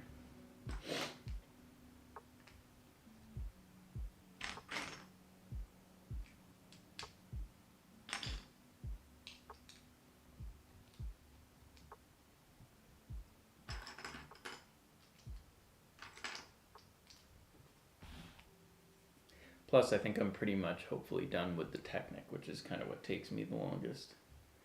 So at this point, it's just regular building, which is what I like.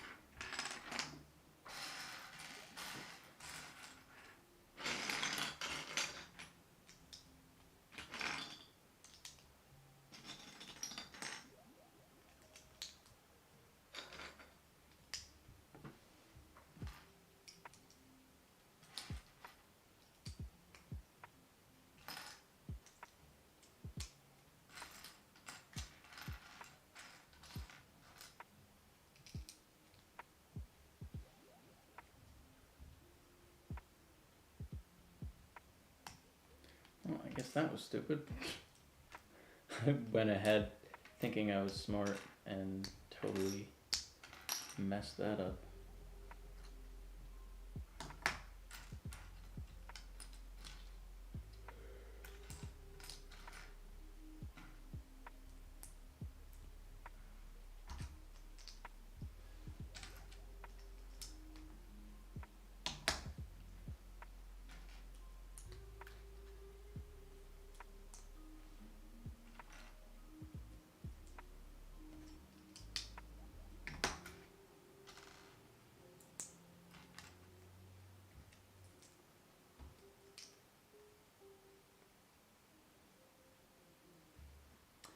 So that's a little unfortunate, I think, because of the spacing.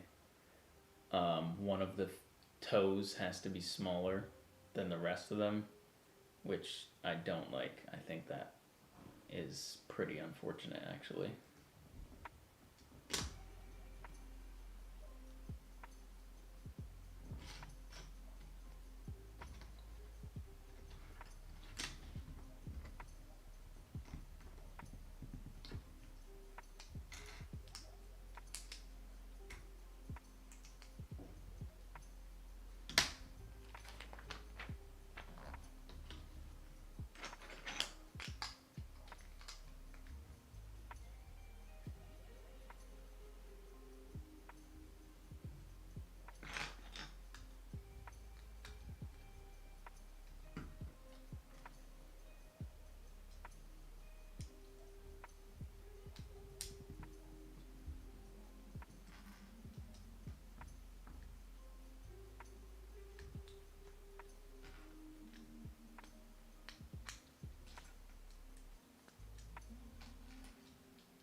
guess I spoke too soon with the Technic.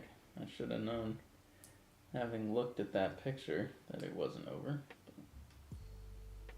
Hopefully this isn't terrible.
Okay.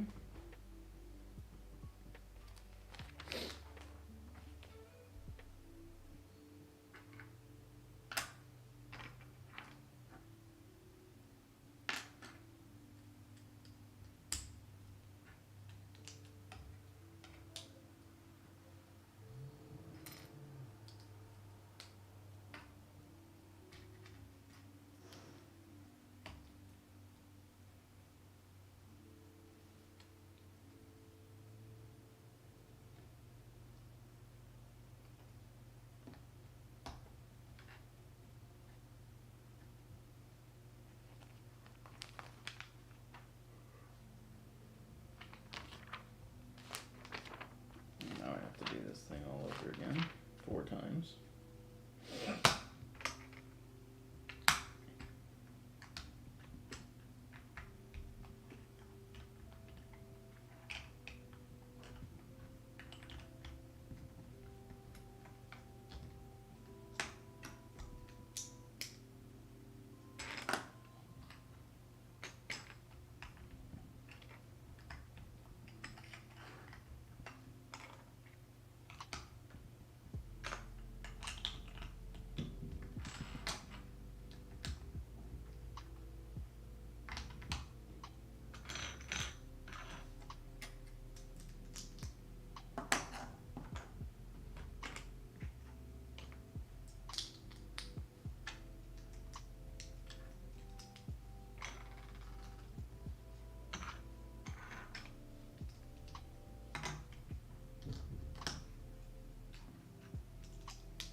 Okay, those are the feet.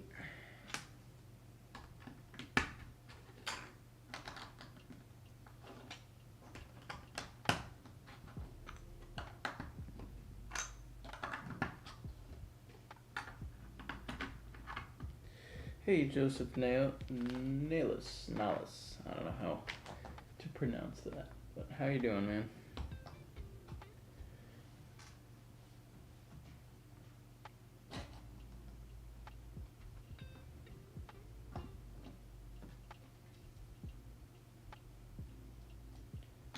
Just trying to build these legs for the AT-AT, and it is very repetitive.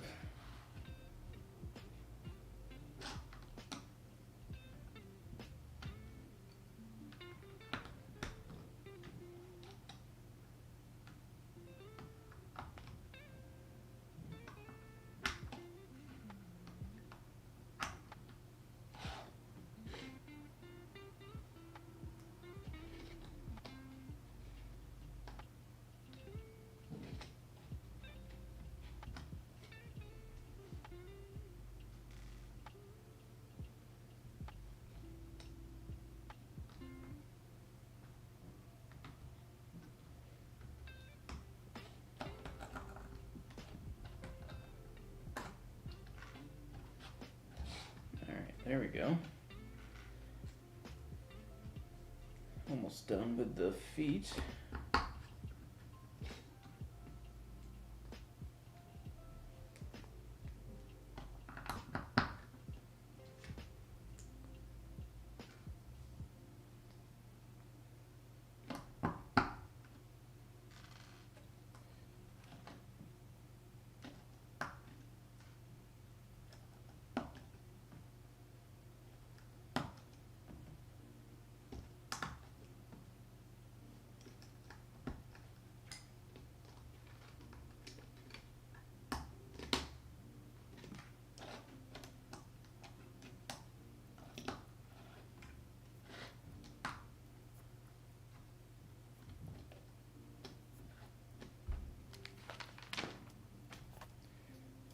Now on to the actual leg part.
I hate this part of the build.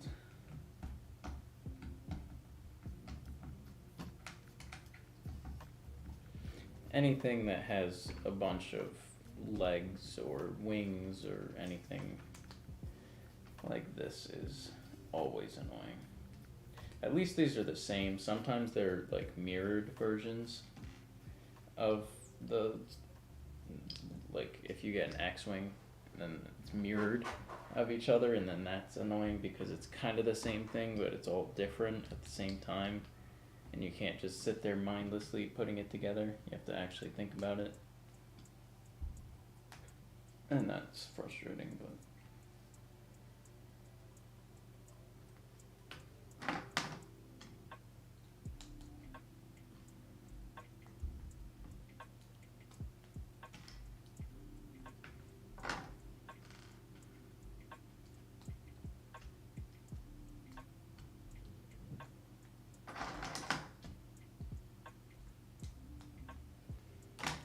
okay. Now this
so that part of the legs is done.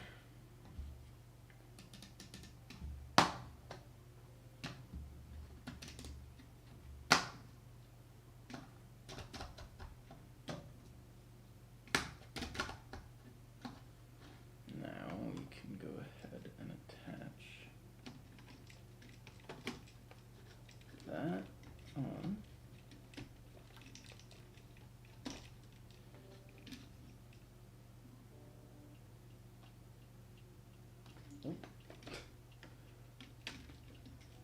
That goes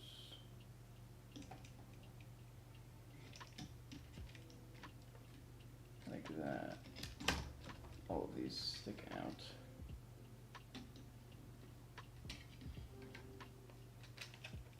There we go.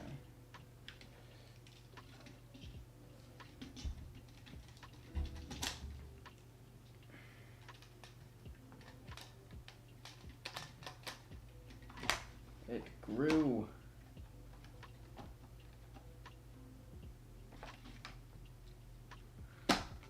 It is pretty big, AT-AT. I mean, it's small for like, you know, minifigure scale stuff, but.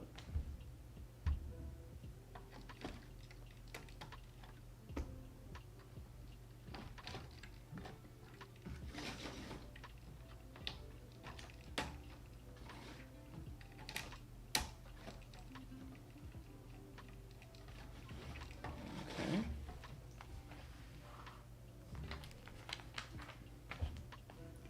I feel like these 4 Technic pins are supposed to be somewhere.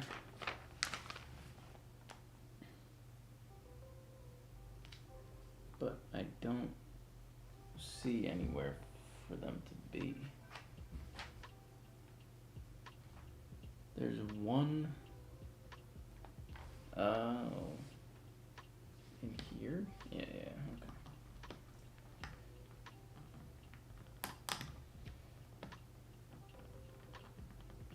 Go in. Okay.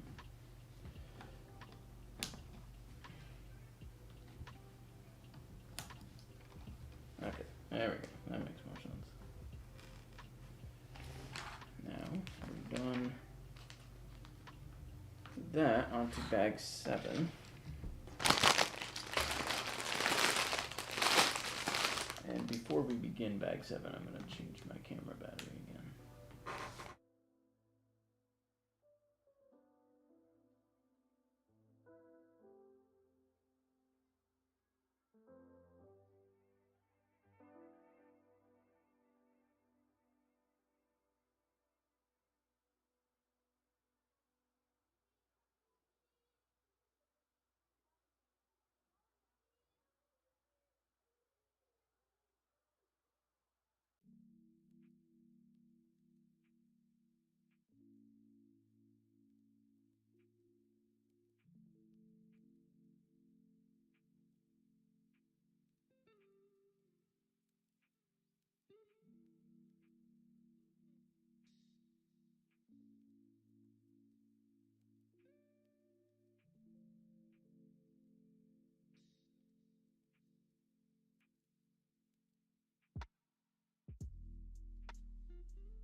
Alright, I updated the actual, well, I changed the battery and I moved the camera around, so now we can hopefully actually see this thing. So I put it over on this side, then you can probably actually see it. That's pretty nice. So this is the head. Obviously we got these cursed spindly little legs. And then we're on to bag 7. My head is like kind of chopped off, but it's alright.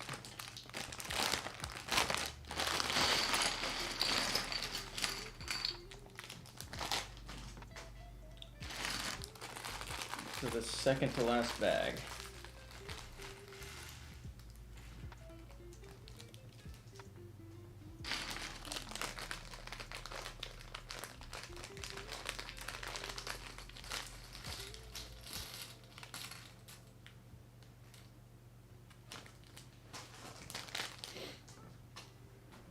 All right.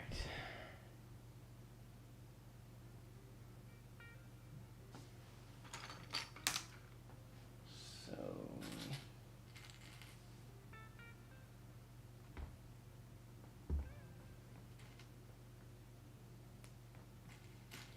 now we're making the hydraulic looking support things. Is that in all the way? I guess so.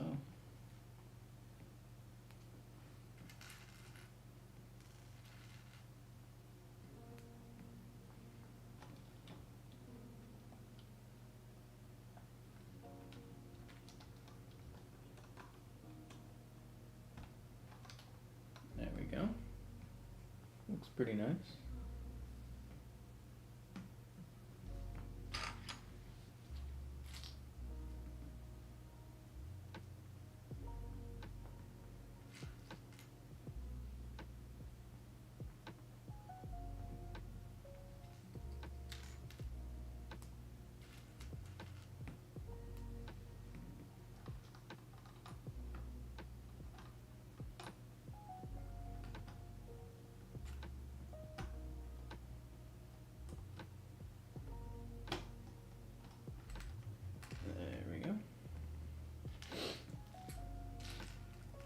I appreciate that they do the smaller details like this now. They didn't used to.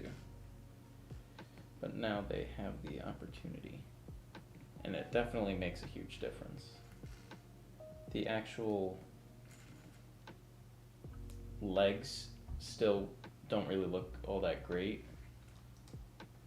Just because of the Technic on the inside and stuff like that. They're not gonna make a full leg because it's a playset, but having these little arms here definitely does make it look better than if they left those out.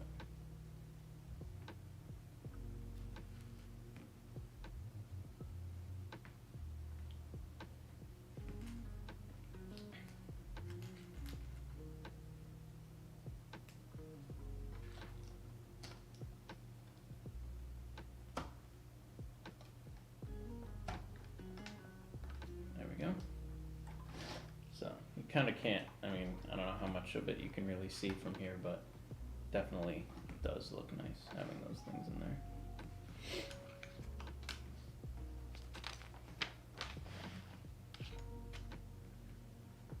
More Technic building, my favorite.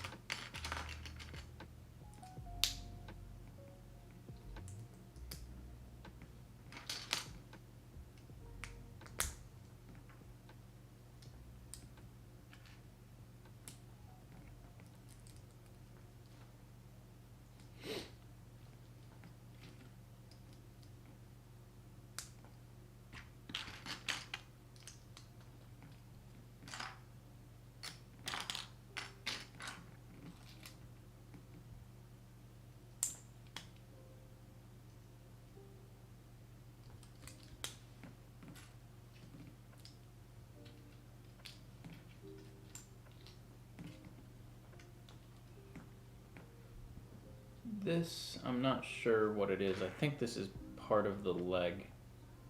Yeah, it is.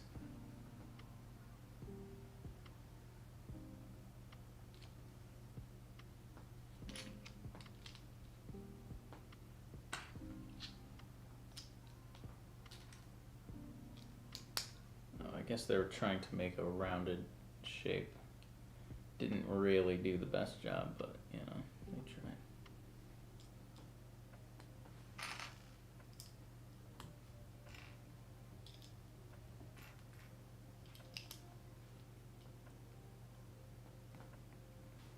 Got that.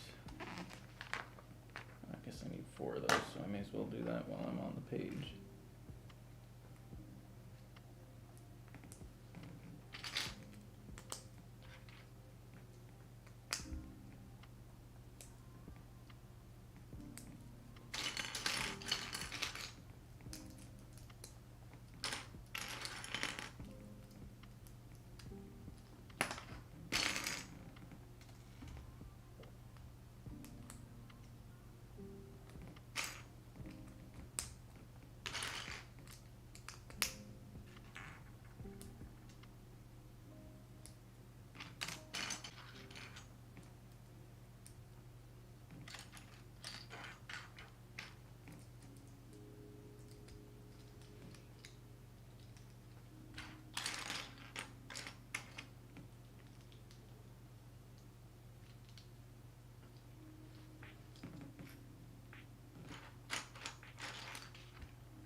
Hey, last clone, how we doing?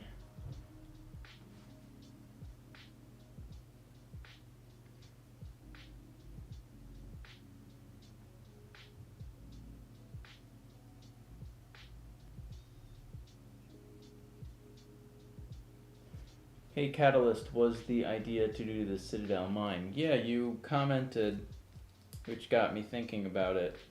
So, yes, you did give me the idea.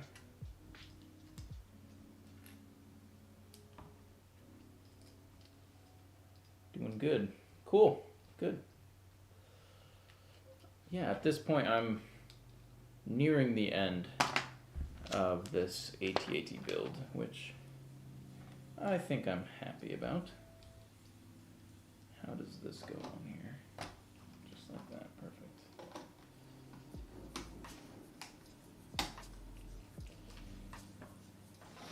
Doing up the legs, and then I think the last bag is the head. And then I'll be done with this build.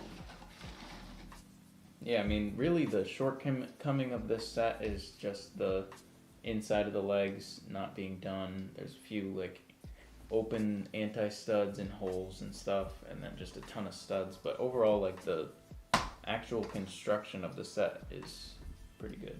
So, are you planning to do?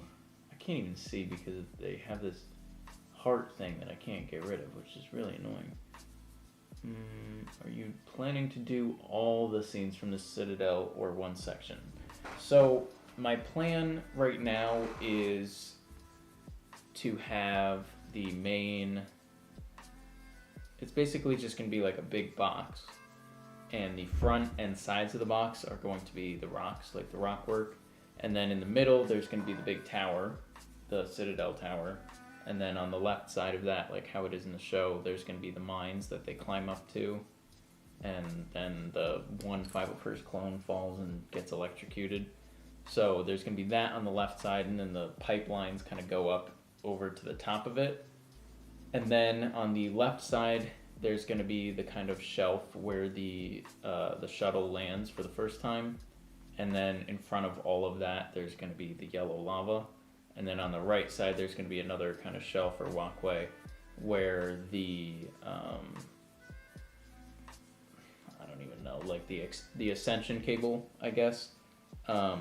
They shoot it across to the kind of floating island in the lava, and then they start going across like one by one, and then that's where like the main final battle happens with Sobek, and then they come and get picked up. I don't think I'm gonna have any of the gunships, just because at that point this thing would be like, I don't even know how much money that would cost, but I'm gonna have the island with the ascension cables going across on that side, and then on the top of it, it's just kind of gonna be open groundwork, and then if you flip the whole thing around, there's gonna be the first section level or whatever is gonna be the hangar, or not hangar, the like landing pad, I guess, with the shuttle and the cargo crates and the turbo lasers and the big door and everything. And then on the back of the box, or like inside it, I guess, there's just going to be like a bunch of little scenes, like the rooms, the like prison block, and then the main, hallways and stuff like that. So I haven't exactly decided what I want on the inside of the scenes, but this is a very three-dimensional mock. Like in every side and everywhere that I could put like a scene or anything, I'm doing it. So that's kind of why I decided to go this route, because there's 3 different episodes that all happen in the same place, so there's so many different scenes that you can build just in the same little area. So that's kind of why I wanted to do this. Hey Bobo, how we doing? Dude, you are the best person on YouTube right now to build the Citadel. I admire you, and you are a big role model in my LEGO life. Thank you so much. That is such a compliment. Thank you. That's a good plan. He has a name, Charger. Yeah, there you go. The blue guy. Yes, sir. Just like Hotshot. Yep. My Citadel mock is done. Gonna post it this week, I think. It's only 12 by 10 studs, though. That's so cool. There's been a few Citadel mocks over the past few years, but there hasn't been any really large scale ones. There's been a few of just like the wall where they climb up with the mines and stuff, and then there's been a few of the actual landing pad with the shuttle, and then there's been a few with just the shuttle where they initially land and drop off the carbon frozen rations or whatever. But there hasn't really been anything that was like a full large scale mock of it, which is kind of why I wanted to do it, because there's an opening and there's just it's just a good idea. There's so many different scenes that you can do, and I feel like I don't really get to do interiors that much, so I have the opportunity to do interiors with this. I can do landscape, groundwork, rock work, which I don't love, but but there's a bunch of different just a bunch of different options with the different kinds of building that you can do, so I don't think I'll really get bored of it, which is kind of, when I think of large scale mocks, that's one of the things that I think of, because getting bored in the middle of building something is just the worst feeling ever. Only big one was collab with Life Bricks, but wasn't too good in my opinion. Yeah, that's another thing. Like, a lot of those were built a long time ago and they don't really hold up at this point. What are you doing for figures? So I'm working with, hopefully, Jonak Toys to get the Echo in 5s, because obviously Lego doesn't make Echo in 5s. So I'm working with them to hopefully get a sponsorship for the series for Echo in 5s. And then I'm going to use, obviously, Lego's Cody and all of the official Anakin, Obi-Wan, Ahsoka, all those. And then for Rex, I'm going to use just a regular, clone body with the blue arms, and then I'll get the CAC helmets for Rex, the blue, well, Charger, Hot Shot, all of the orange 212th clones, I'll just get the helmets from CAC and then just use the Lego torsos and orange arms or blue arms or whatever. So I believe the largest was done by Light Bricks and it was just the rock wall with the mines. Yeah. There hasn't really been anything with the total everything in it, so.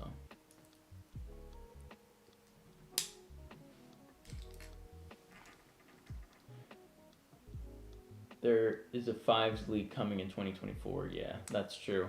I saw that, so I think that's gonna come out after I'm done with this. I think I want to start this November and try to wrap it up around March probably. But this is just me building it. So every time, every day I get home from work, I can kind of sit and do a few hours of building and stuff like that. So I don't think it's really going to take that much time. And I think I'll actually enjoy building it, so it won't really be a chore to get through. So that's kind of my time frame. And I don't know when that Fives is going to release, or even if that's actually true, because at this point it's just a rumor. So how am I doing the lava? I'm not 100% sure yet. Definitely trans yellow, but I'm not sure. I don't want to do stud dumps. I don't like that. I don't like the way it looks, and I also don't think it looks like lava. So I might end up doing kind of similar to what I had done for the red lava in my the communications base, where it was the red translucent bricks with some plates mixed in, because I think that was pretty cost effective. There's not going to be a ton of lava. It's going to be a lot, but it's not like an exorbitant amount, I wouldn't say. So I think I'll probably either do that, and the reason is because I want to have lights in the lava, because at this point I like integrating lights as much as I can where it makes sense. So with lava, obviously it's bubbling and stuff like that. So I was thinking about maybe trying to have some motor functions in the lava so that it could kind of like actually be like flowing or bubbling and stuff, but I'm not sure exactly how that would work. So I definitely want to have lights, and then I'll try and get like an effects board or something for the kind of pulsing, flowing look for the lava. Get the Cody CAC helmet too, so they all flow together. One of my biggest pet peeves when it comes to clones is all the different varieties of helmets from different companies. I've swapped all Lego for CAC. Yeah, I kind of agree with you. I might, I'll have to see, how much it all like works out to once I get to that point. But yeah, my other thing is the reason that I went for Jonak Toys is because he prints the realistic style, and most of the plain clone torsos that I'm going to be using in it are realistic, except for like Cody, obviously. But I'm not buying any like 360 side printing or 180 or like arm printing or anything, so for the most part they'll flow together, but there will be a little bit of difference from like the Clone Wars torso on Cody, or like the Clone Wars style helmet versus the realistic. But I'm gonna try to make them flow as well as I can. But that's just kind of, it's unfortunate, but there's not really much that you can do with it. But I do totally agree with you. I don't like mixing animated and realistic. Another issue is nobody makes the plain Phase 1 2/12 helmet in realistic. For some reason, CAC makes all of its Clone Wars helmets also in Phase 2, or also in realistic, except for just the plain orange 2/12. So that one I'm kind of stuck with the animated, which is unfortunate, but there's nothing I can do about it because I need that. I need a bunch of those yellow, orange clone troopers. So those will be animated, unfortunately, but it is what it is. 5 Zippy comes out, I think the earliest will be March, yeah. Bought a full small pab cup of only 1x1 yellow studs in 2018 for Citadel mock. Well, I've done a Citadel mock now and only used 2 studs. LMAO, that's hilarious. Yeah, that's one of the things also, like when Solid Bricks was doing his Scarif and everybody was trying to find the blue water studs and stuff, and I finally found some. Or I bought them, I don't even remember, but I had like one Pick-a-Brick cup full of the trans blue studs, and I never used them because at that point I didn't like how stud dumping looks, so I never even used them. I ended up selling them for like, I think I sold it for like $20 or $25 and made like a $4 profit or something because I just wanted to get rid of them at that point because I don't like the way they look and I have no use for a million studs, so I just got rid of them at Brick Fair, Virginia a few years ago. How did you get your channel to blow up this year?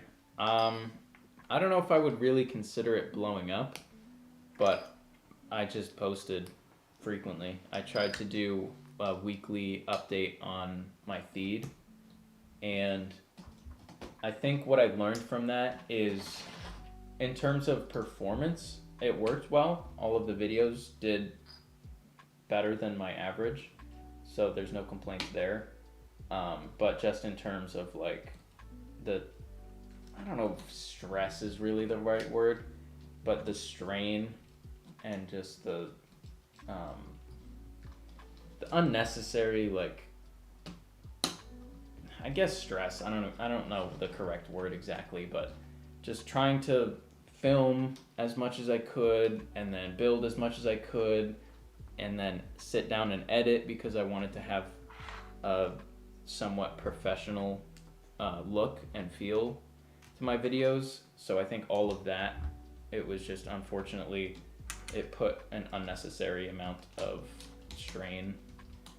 So I think when I do the Citadel, what I'm gonna try and do is focus more on, like, I'll have, you know, a good quality for the videos, but I think I'll focus more on just making a decent amount of progress each time, and then I'll post like every 2 weeks or something like that, just so I can build and not have to feel like every time I sit down to build I have to set up my camera for a time lapse and all that kind of stuff. It's just, you know, it's unnecessary, I think. But to answer your question, I just posted weekly and tried to put out the best quality content that I could, and it worked. So I got 1,000 subs, I think, since I started that series, which is a good amount of growth, especially for the size of my channel. So that was really nice. But yeah, that's all I did. Just put in effort and tried to make the best quality content that I could. We love Catalyst Bricks, yes. By the way, stream looks good with chat on the side and view count. Yeah, I spent actually a decent amount of time yesterday trying to set up the, you know, chat scrolling on the side and the view count, and then having like the border around the, you know, the face cam and stuff like that. So at this point, I think I'm pretty happy with it. I also have some music playing quietly in the background just to kind of fill in the space. But I think I want to try and get a guest when I try and stream, just so it's not just me trying to come up with things to talk about. I'll have somebody that I can kind of just have a conversation with, and then, you know, interact with chat when, you know, when somebody comments or something, but it won't be just me. I think that will help out a lot too, but I'm happy with it. I think it looks a lot more professional this way, so I'm happy with it. I think it's hard because on YouTube you have to be consistent, and if you are a good builder, you often care a lot about small details, so it's harder to just dump stuff out. Just built the Ghost today. Love love the set, but damn stickers galore. Yeah, that sucks. Yeah, I totally agree. It was another one of the things when I was building, when I was doing my series on Theed, is because I was just trying to put out as many videos as I could. I had updates where it was just like a door, like I just made a door or I just made a window, and they were like good videos, but from just like the amount of progress that I got done standpoint, they were, you know, it didn't really, I didn't get a whole ton done, you know, in a video. It was still like a 10 or 15 or 20 minute video or whatever, and I think it was a good quality video, but it was just like, spent a whole video just talking about a window design that I made, so. Talk about all the groundbreaking, flashy looks and fits from Paris Fashion Week. I have not watched or looked at any of that stuff, so I can go through that once I finish up the set or something if you guys want. But do you think that the new gunship will drop in price because of the hate? I don't think they'll. I don't. I think people are gonna buy it because it's a new gunship and because it comes with Commander Fox. And the Emperor Palpatine or Chancellor Palpatine and Padme figures are beautiful. I want those things so badly just because they're realistic kind of versions of those characters that we've never really gotten in a realistic form. So I think from that standpoint, and I think the set is also a good set, I think they kind of probably should have just done a regular white and green gunship instead of trying to go out of the box with the Coruscant colors, but I don't think it's gonna drop in price from that. The only time the only time sets drop in price is when there isn't enough demand for the set, and I think there will be just because it's a gunship and it's the first gunship we've gotten since 2013. So that's my opinion, but I think people are also just too harsh. Like, this is the first gunship we've gotten that's actually been scaled correctly to a minifigure. And everybody is complaining that it's too small. And this is the first one that's actually the right size. So, but, you know. Lego fans never like to be satisfied, especially Lego Star Wars fans. It might go on clearance, but I kind of doubt it just because it is a gunship. And everybody loves gunships. Oh, these guys are sick. The printing, I'll give it like a close-up on these, but the printing on these torsos and legs is really, really nice. Get a close-up on this guy.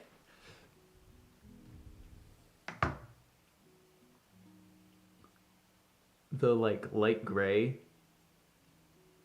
detailing on his jumpsuit is really nice. Also just love sand blue in general, but these guys look really, really nice. Didn't have any AT-AT pilots before this, so that's pretty cool. The 332nd Battle Pack dropped in price already. It's $16. Yeah, that I think that's just because it's too expensive. That like a $20 set where you get 4 figures and not even really desirable ones. Like, nobody really cares about the 332nd. If they had done a regular 501st, which they ended up doing, I think that would have been better. But even that one dropped down in price because it's not really that desirable at that price point. Like, nobody really wants to spend all that amount of money, $21 or whatever they were asking for it, just to get... I'm gonna swap this dude's legs out for the dual molded ones. But nobody wants to spend $20 on something that used to cost $15. Here we go.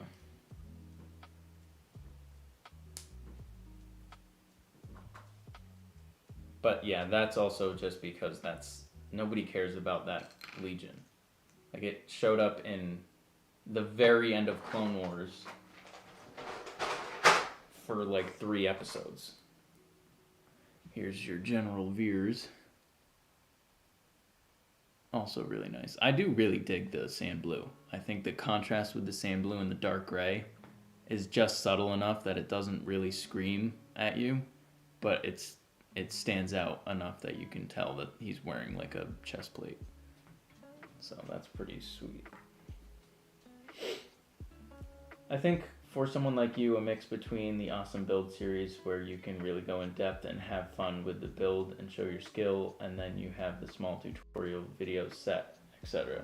Yeah, set builds and set upgrades and build challenges. Yeah, I think what I want to do is focus more in my build series is just kind of have them be like a good quality, maybe have them be a little bit shorter, because right now they're like 20-minute videos, which works, but also every week. For example, say I post a 30-minute video and it's on a window, and somebody sees that in their subscription box or whatever. Nice. Somebody sees that in their subscription box and they're not really in the mood to watch a window for 30 minutes. And then the week goes by and they don't really get a chance to watch it. And then I post another one, and then it's another 20-minute video, and it's on, I don't know, a building or something a little more interesting. They're not going to go back, watch the previous 20-minute video on a window when they can just watch the more recent one and see all the window progress and everything I changed to the window quickly, and then just move on to the new progress. So I think that the time frame and the length kind of clashed with each other. I think if I was going to do something that in depth and that length, I should have waited more in between the videos that I was posting. So I think I'm going to do that. I'll probably do every other week, and then I think I'll also kind of cut back a little bit on the amount of time and like in-depth explanations that I give for the stuff that I'm building, and just try and focus more on getting more progress done. So that's my plan. I think that will work better, and I think that will also it'll just be easier for me because there won't be as much editing for me, because I'll try and keep it a little bit shorter, and I won't have to talk as much about each little tiny piece I put everywhere, but I'll also have more time to sit and edit throughout the 2 weeks and not have to try and kill myself at the end of the week to edit and get everything done, make sure that it processes and uploads and everything on time. Which mob did you vote for in the Minecraft Mob Vote 2023? I don't even know what half of these things are. I did not vote in the Minecraft mob. I voted Crab, Eat Your Heart Out. I don't even know. I would be fine with crabs. Depends on what they do. If they like jump out of the sand on the beach and attack you, then that might be kind of annoying, but I haven't played Minecraft in such a long time.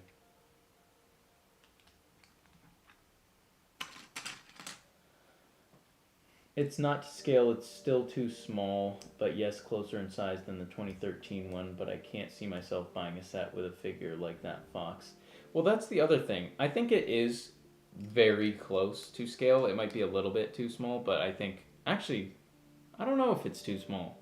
Because I've seen like minifigure scale ones in person, and they seem to be just right around that that size. The 2013 one was so big; it was like way too big.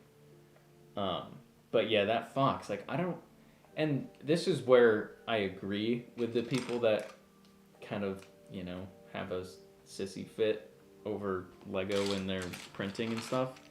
That fox, they have all of his concept art, and they have all of the Clone Wars I don't even know what the right word is, but they have plenty of information out there, plenty of pictures, plenty of appearances to see what he looks like, and they just printed the wrong part of his torso red and white. I don't how do you mess up that? I don't know. And people will be like, oh, you know, you care too much, or like you're just nitpicking at that point. I think the helmet holes criticism, that's a nitpick, because for the longest time we were complaining about the Phase 2 helmets not being able to have the rangefinder. Like you have Rex from 2013, the Phase 2 Rex that doesn't have the rangefinder, and that was weird. It always looked weird. And now we get the helmet holes on Phase 2 and everybody has a cow over it. But it, like, I don't know. I think that's a nitpick. But the Fox, like, they just completely misprinted. So it would be cool if they fixed it, because there's the Fox, the Phase 1 variant that I think it has the red, or maybe it's gray or whatever it is, but there's two different versions of the Phase 1 Fox, and one is worth like 3 times as much as the other one, because they misprinted or they started printing it that way and then they ended up changing it. So it would be kind of cool if they did that, and then the people that bought the Fox or the set, you know, early on when it first released, that incorrectly printed one would be worth something. So then that would be, you know, it would make it a little bit easier. Plus there would also be, you know, a correct version out there. Where are these pieces? There it is. But yeah, I don't know how they messed that up. That seems like a huge, and it's not like a small detail, like that's a pretty major thing.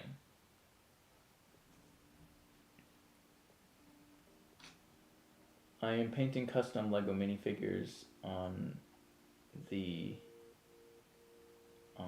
EI. Started and finished is the one I started, I don't know. I finished is Ahsoka Tano season 3 through 5. Yeah, I don't know, because I used to do like custom painting stuff. I have a Fox,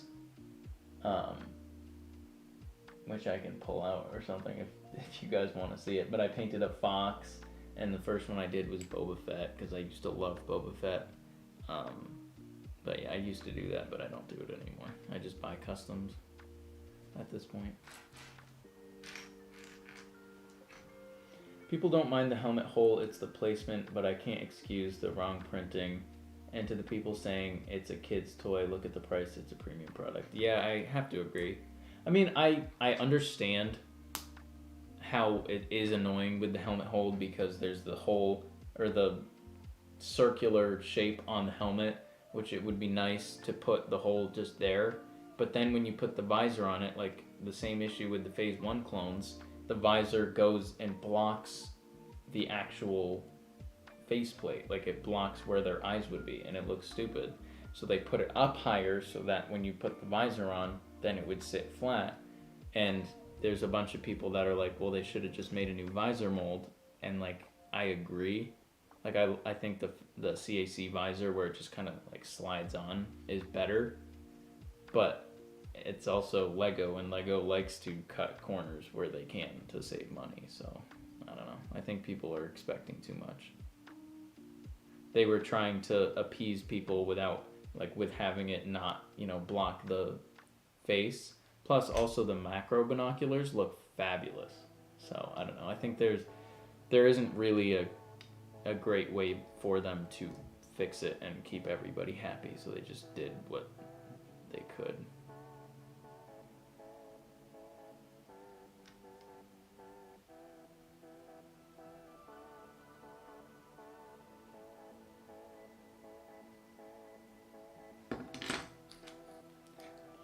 I'm so out of it right now. I can't even figure out what I'm supposed to be doing on this set.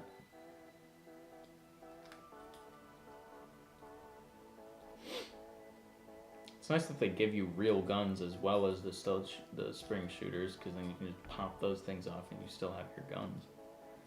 A lot of the times, like with the TIE Fighter, they just didn't even give you real guns. They just gave you the spring-loaded shooters.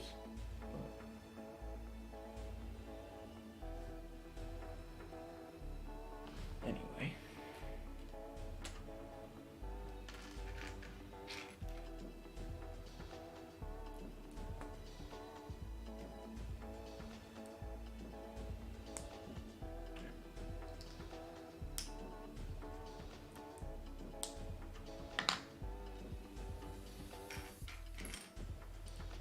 don't know. I disagree. I think the new visor would have made more sense, especially with how much they have used it already. And it's not like Star Wars doesn't have the budget for new pieces. Yeah, I agree. I think they should have made. I think they should have made a new visor mold, even if it was the same mold, just with like an extension down, so that when you put it in the holes, it would still sit correctly. But I don't know. Lego likes to just cut corners where they can, so I'm not personally surprised that they did that.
I'm a head out, gotta eat, would love to be a guest at some point, or just talk randomly on like a build call. Bye.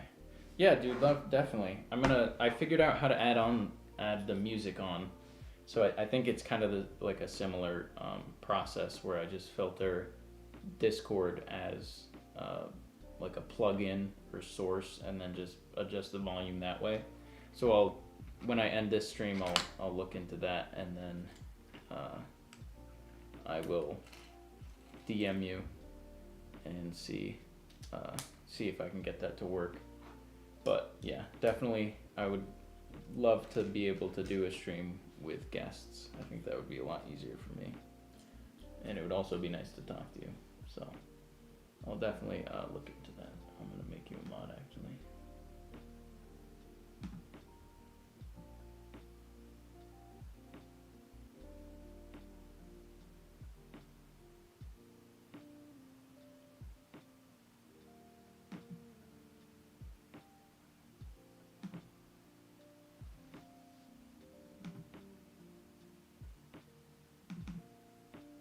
If it even lets me do it.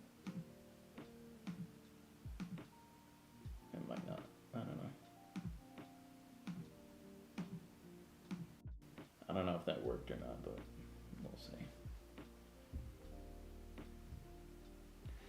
Alright.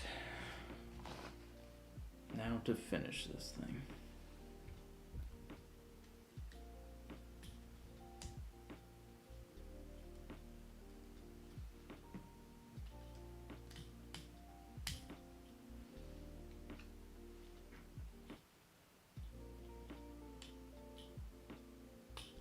Sounds good. Yeah, I don't know. It's not working. Add moderator. Save. I don't know. I'll look into that as well. I'll try and figure out how to make you a mod, because you always join the streams. But I'll look at that once I finish this thing.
Actually, I guess they integrated this spring-loaded shooter pretty nicely.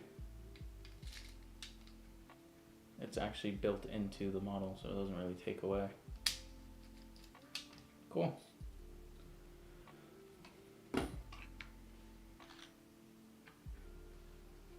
Are you almost done? I am almost done. I am on the head.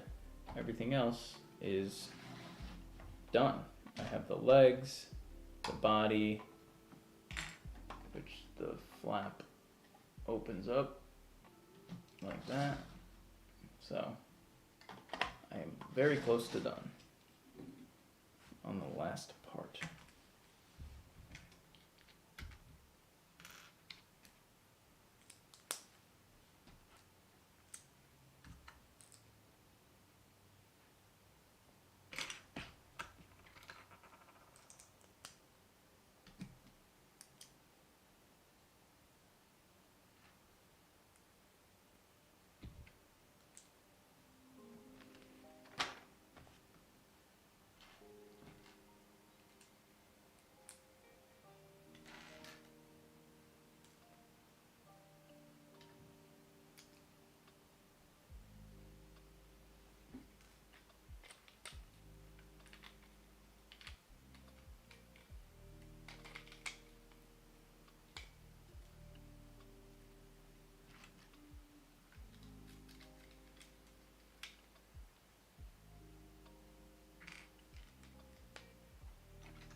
Do you think you could do a Lego Jurassic World video?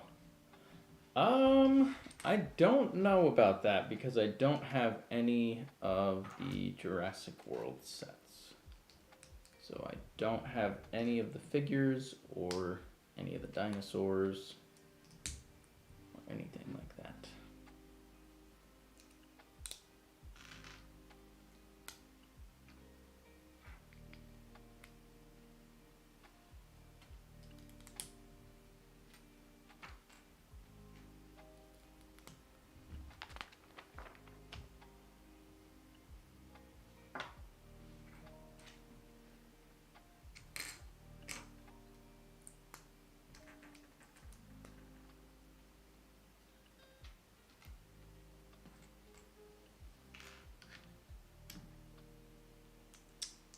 Oh, okay, yeah. I would if I had any of those, but I do not.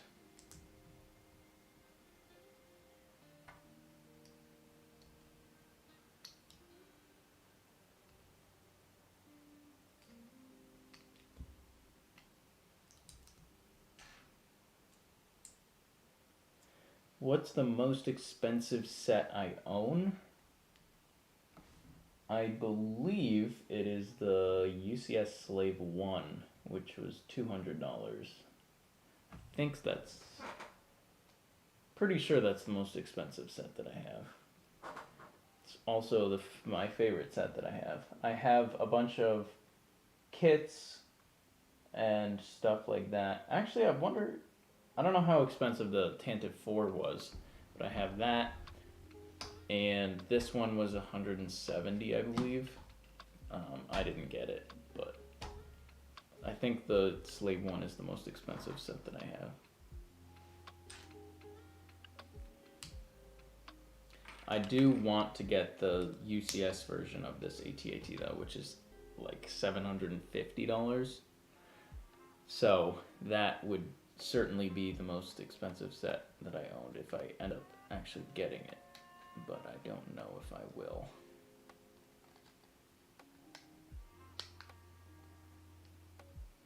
Awesome, thank you.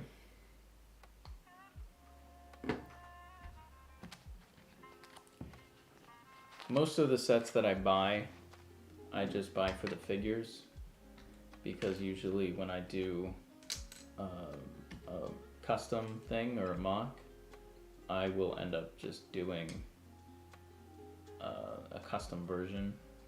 Either I'll make my own or I'll get somebody's design and use that instead of the set because I think they look better. But yeah, so most of the sets that I buy, I end up just kind of taking apart and using for other things. Although I am going to go through and put back together a couple of my old sets, I think.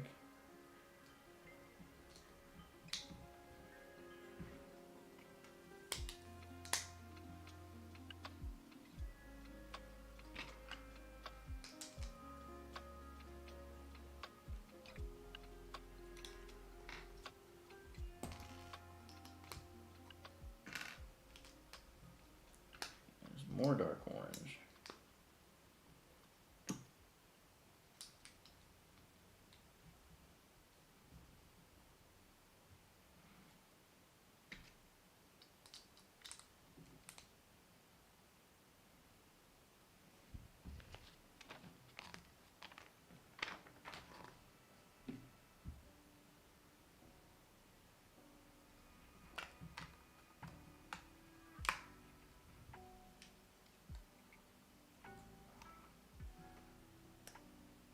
That's pretty good. There's actually a decent sized gap right here. This is like one of the reasons I don't really use the Lego sets for the most part. Like this kind of small gap in like a Lego set, it doesn't really matter.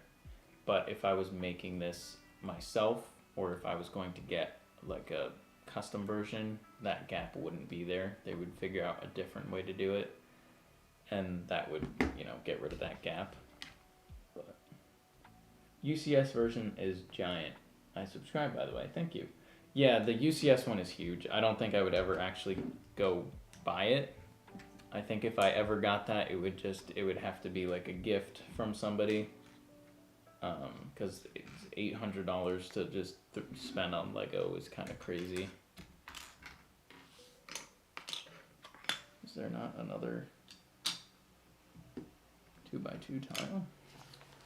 There should be. There's a 2x3 tile here. I wonder if they gave me a 2x3 tile instead. I don't think I knocked it off on the ground actually. I'm gonna grab a 2x2 tile.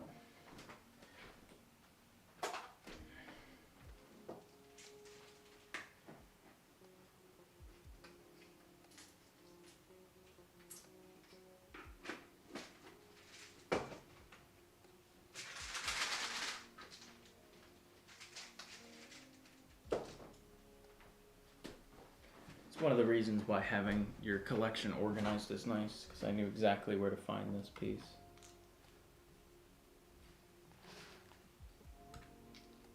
It's also one of the reasons why having a collection is nice, because if Lego doesn't send you the piece, I usually will have it.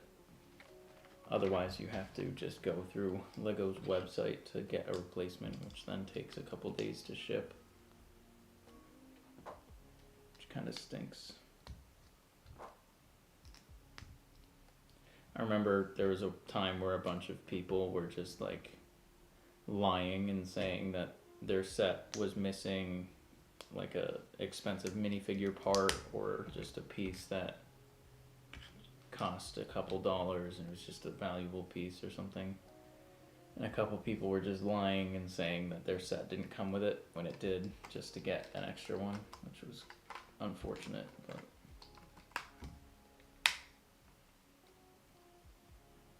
it's a small little head for the AT-AT. I mean, it's scaled with the rest of it, but it's funny. It's a small, tiny little head.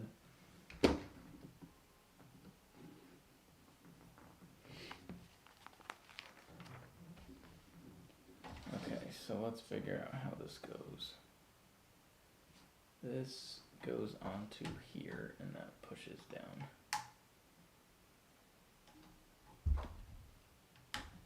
There we go. Cool. So this is the thing that I don't really get. Like, say you want... If I wanted it to... Oh, jeez. Didn't mean to do that. I guess you can turn the head but if you want like maximum movement, then it bounces back. I don't know. It's interesting. I totally lost that spring-loaded shooter. It's a good thing they give me more. I gotta go now. Bye. Is it done? Not quite, but close. See you later, man. Or don't mean to assume your gender. Sorry. Do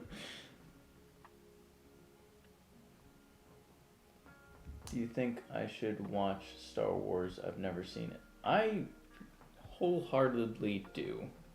Star Wars, I watched Star Wars when I was like 13 years old, and from the moment I watched it, I was hooked. So I would definitely recommend watching Star Wars. The order that you watch them in is a little bit more up to you. I watch them in the 4, 5, 6, 1, 2, 3 order, but that is a little bit secondary. That the order that you watch them is a little bit up to you. You can watch them in kind of whatever, but I would definitely suggest watching them. They were hugely impactful to me when I was growing up. So, and as you can clearly tell, they still are impacting me. My whole setup and my whole room and everything is Star Wars. But okay.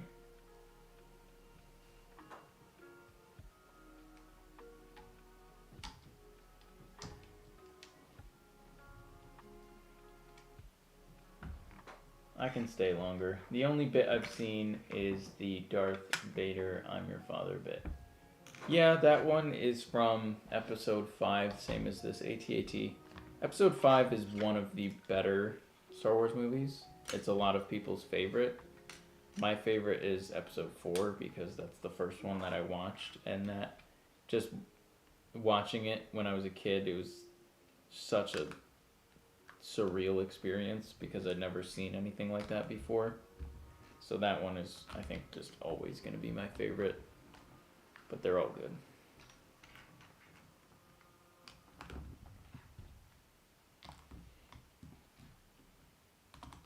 I would suggest watching episode 4, 5, 6, 1, 2, 3. Clone Wars is good. The newer movies I didn't really like, to be honest, and most people would agree with me on that. So those ones don't make a whole ton of difference.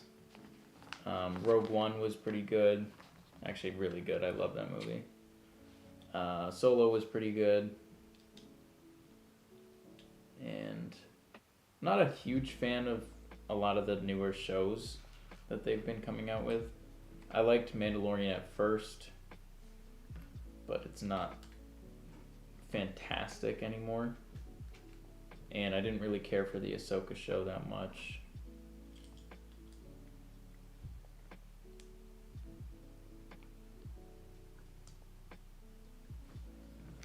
Have you done a mock of I've Got the High Ground? I did a long time ago, actually. I never posted it. Did I post it? I might have. I don't know if it's still up on my channel. It's one of the very first things I did. I made a Mustafar mock with the droids that they're fighting on and then the whole high ground thing. So technically yes, but not for a long time. 1:30, hoping to leave at 2. Thought I text you this, please don't have your phone on you. I'll let you know when I come home. Okay, no worries. What's my favorite band? I have a bunch of favorite bands depending on what mood I'm in, what type of music I want to listen to. I really like 21 Pilots. I like a lot of the older, rock music from the 70s and 80s. So I like Fleetwood Mac, Pink Floyd. But yeah, it kind of depends on what kind of music. Like, depending on the genre, I have a favorite band for that genre. I don't know if I really have a standalone favorite band just in general.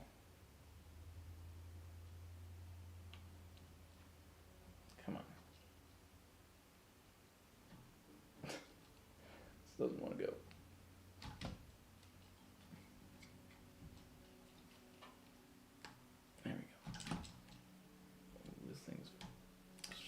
struggling.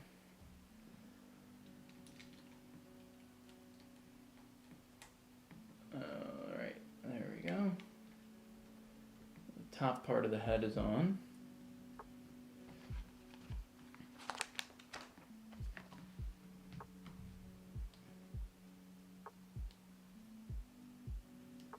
And then they want me to put a tile here.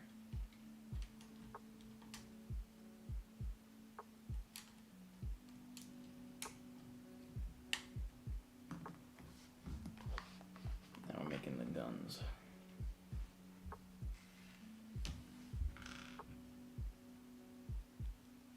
You should remake it. I might. I don't have updated figures for that, unfortunately.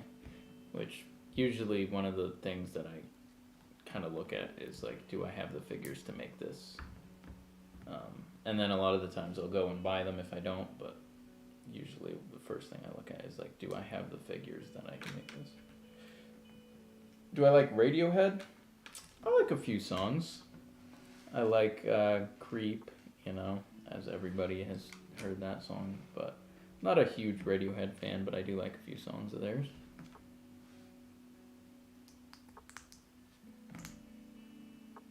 Smashing Pumpkins is good in that kind of genre.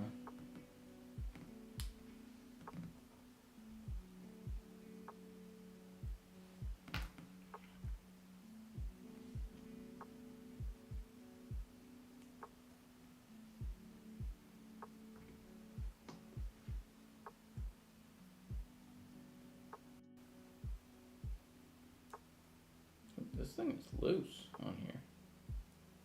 That's weird.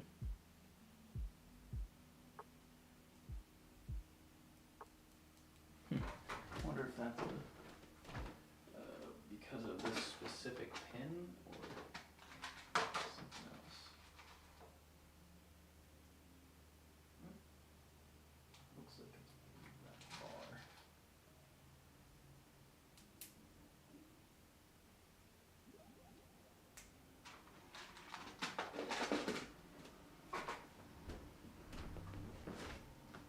I like Today by Smashing Pumpkins. I like, what's it called? Oh my goodness. Can't even think of the name of it now.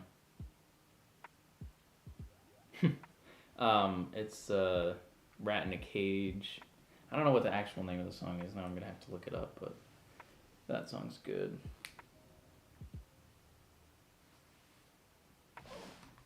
Beginning of the End is a good song as well.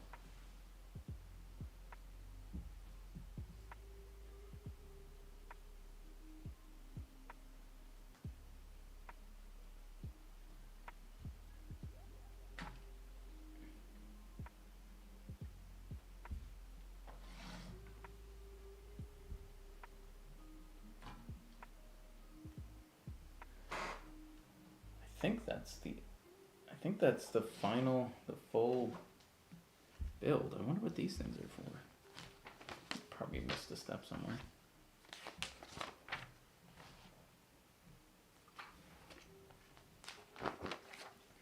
Binoculars are probably for Veers, I would assume. You can't even hold them. There we go. And then these dudes get pistols. Alright, I'll see you later, dude. These guys are really tight-handed. I wonder if that's a mold thing.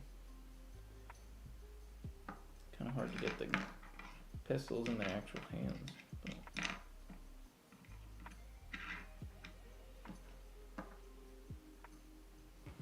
Alright, where did I miss this?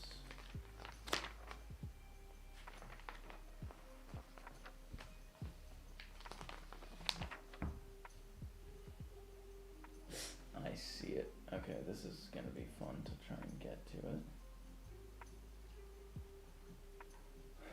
Come on.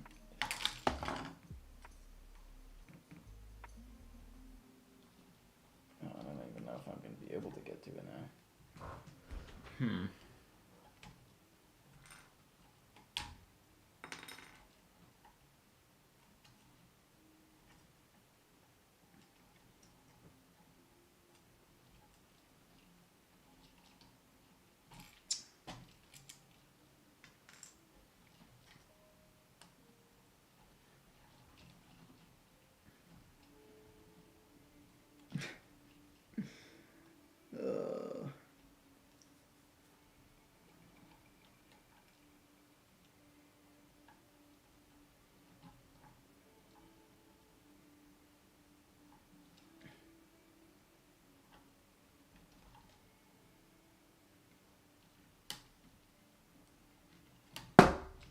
Okay, now that off.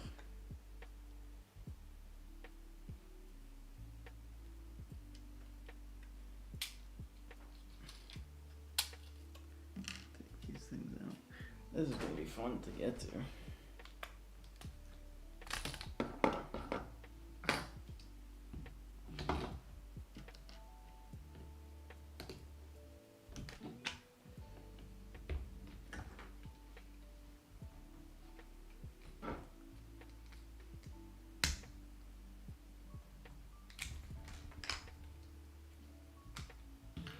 There we go. All that just to put these two little cylinders on.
There we go.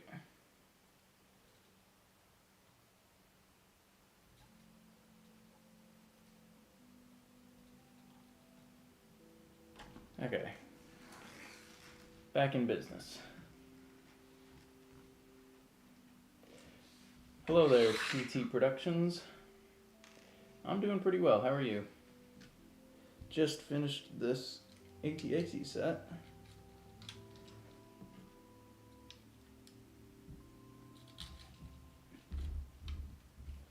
Must say I'm pretty happy with it.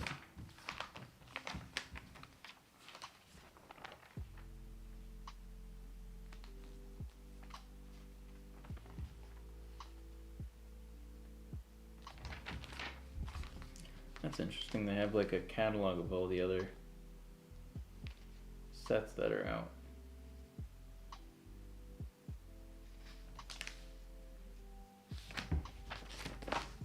And of course I put this thing on wrong. I always build these things wrong.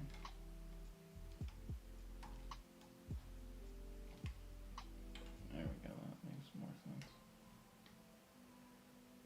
Alrighty. This set is finished. Doing good. I'm actually looking for a 2008 Anakin Starfighter to buy right now. Got this set a couple years ago. It's a good one. Oh yeah. That was the first Starfighter they made, or the Delta class, I think, right? Or actually no, they made the Obi-Wan one. I have that set too from 2002. I gotta put those sets back together. So this is, almost fell over.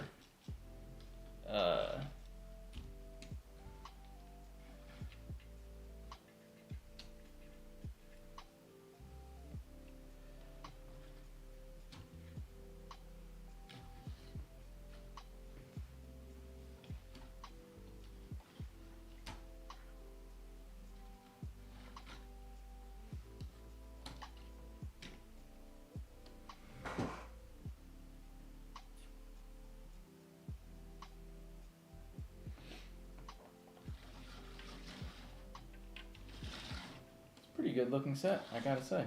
I'm actually pleasantly surprised. Obviously there's a few, touch-ups and stuff like that, but for the most part, pretty happy with it. This part annoys me with the, how the toes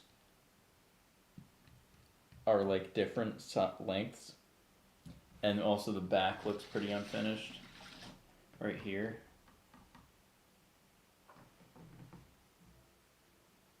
Be warned, with time the legs on that will get very weak. Yeah, I can already tell.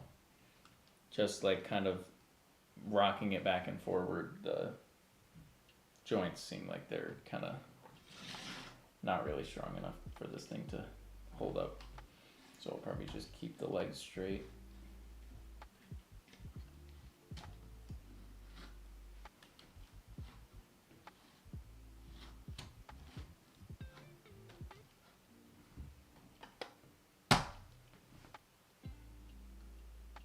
But the top section here looks really good. I think the outside of the legs look pretty good. Head looks okay. I think the shaping on everything is pretty good. It's just a matter of not going the extra mile because it's a playset. So I think I'll give this thing a couple touch-ups here and there just to kind of, make sure everything's good. I'm gonna switch the battery in my camera one last time and kind of take a quick little run through with this thing, and then we'll see where we stand.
Alright, and we're back. So, this thing is pretty cool. There are a few issues, I think, with like the legs, like we had kind of been talking about. They seem like they have kind of a lot of give, which isn't really great for something that has as much weight up high as this thing does. But, the looks of it look pretty good. I think all the angles look pretty good on this. So I'm actually pretty happy with this thing. It is pretty big. I mean, it's small for like an AT-AT, but in terms of just like as a set, it is pretty big. So that's pretty cool. And then the minifigure selection is good too. Get a bunch of different Imperial troops.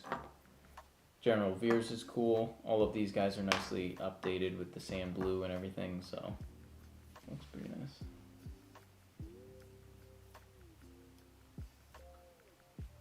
Oh my goodness, it's done. That looks great. It does look pretty good, doesn't it? It was a little bit of annoying process, some of it, just because of the way that certain parts were built.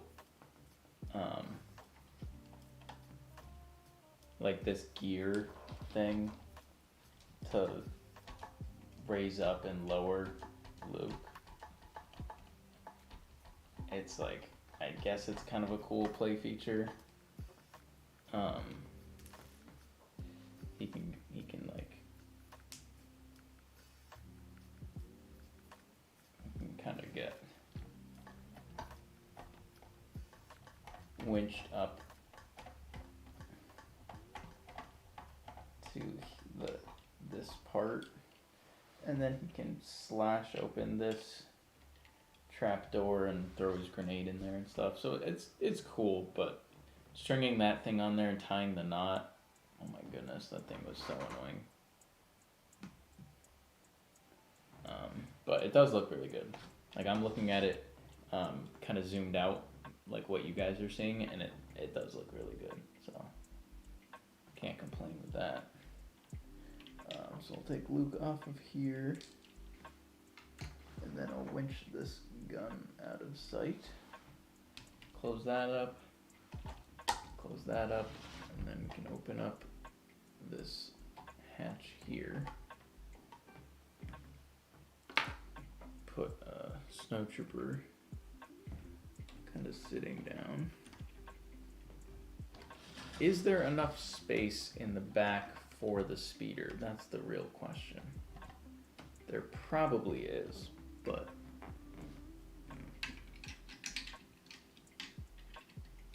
I guess if maybe you back it in.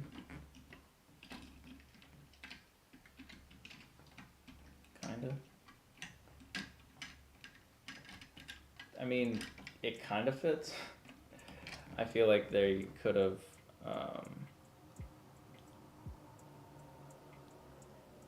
made an actual space for it to go. I guess they kind of did, actually. You can kind of slide it in and then clip up the feet, and it kind of keeps it in there. And then once you close, yeah, so I guess the speeder does fit. Kind of open this panel so you guys can see. The speeder does fit in there, so that's kind of cool.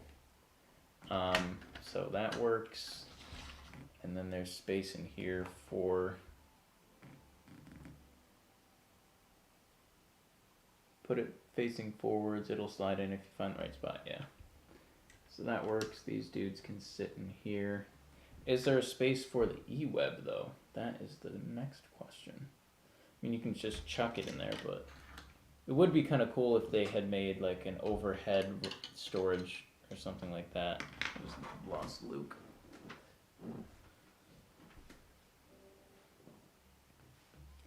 I don't think there's any more room here in the back for the E-Web. I mean, I can just stick it on top of the speeder, but in terms of like integrated storage, I don't think there's any room up front because that's where the gear is. So, question to CT Productions, is there a spot for this, or do you just kind of chuck it?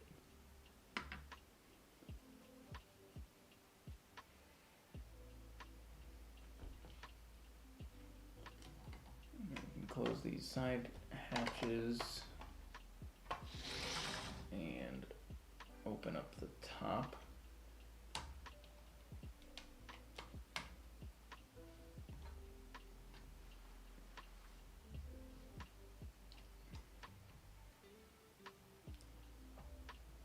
There might be just enough room for these pilots to sit in here.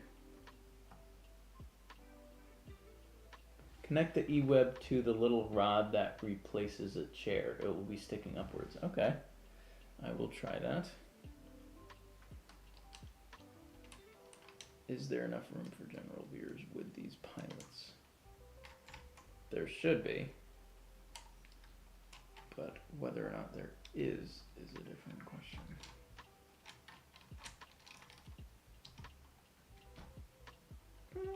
He's kind of in there. I might put him in first, actually.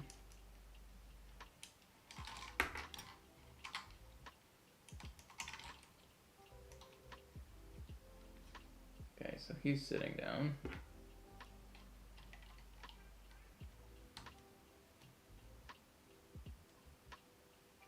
Maybe when he's not holding his binoculars, there will be.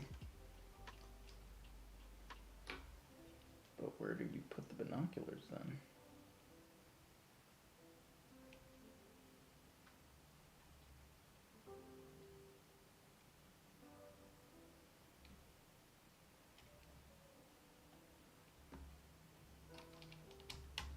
Oh, actually he does fit. Kind of twisted it around. Alright, so those guys. Oh.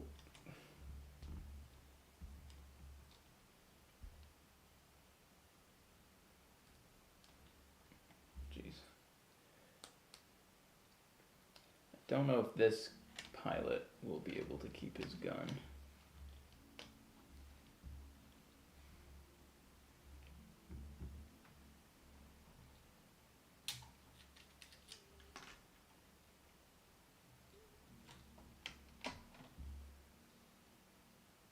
What's going on here?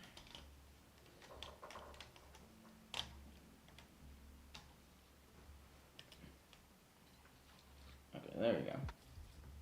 Yeah, he can fit ish. Okay, yeah, he does fit. Barely. These dudes are so tight in there. Alright, well, we got all the characters in the cockpit. And then these guys, so now we can look at this eWeb.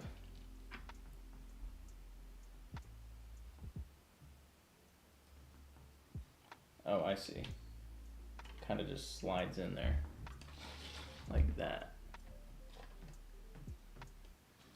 Okay, I guess I kind of can see that. Well, everybody's in there now. Man, these joints have so much play. I feel like there's enough room. I guess maybe not if they're standing kind of the way they're supposed to, but I feel like there is enough room to have the feet. I guess, yeah, you might have to spread them out, which is probably why they did the kind of cut off toes in the middle, but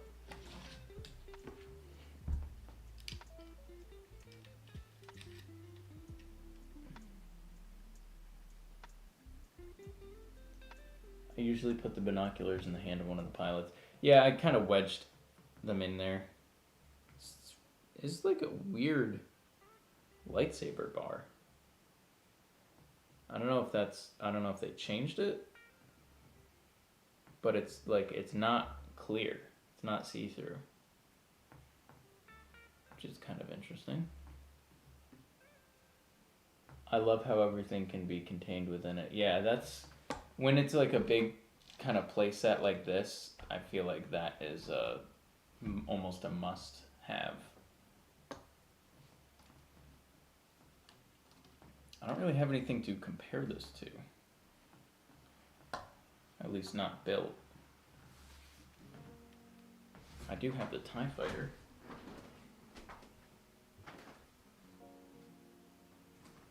Although, I did modify it, so it's not the normal official set, but you can tell that this thing is scaled perfectly together. Yeah. Yeah, I don't think I have any other sets that I can really compare this to. I do have the Tantive 4, but that doesn't like, it's not really a vehicle or anything. If I had the ATTE, then I could compare them, but I don't have that one, so. But anyway, so that is the AT-AT built. It is completed. And yeah, so it took me just under 4 hours to build it. I mean, it was on a live stream, so obviously if I was just sitting there building this by myself, it would have gone a little bit quicker, but overall it was a pretty fun build. I think I enjoyed the TIE Fighter a little more because it was the first set that I built in a while, so I could kind of get back into building, like Lego sets, not custom stuff.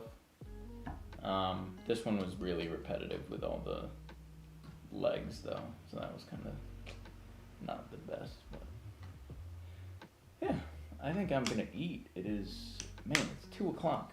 I streamed for almost 4 hours. That is crazy. All right, thank you guys so much for watching, and I'll see you guys in the next video or live stream. I'm not sure what I want to do next on the channel. I'm still trying to organize everything, but I might do like a challenge, a mock challenge video or something like that. But yeah, so thank you guys for watching. Thanks for everybody who like tuned in and joined and stuff like that. Yeah, you too. Have a good one, CT. But yeah, so I'll see you guys in the next video or live stream or whatever, and I end up doing. Goodbye.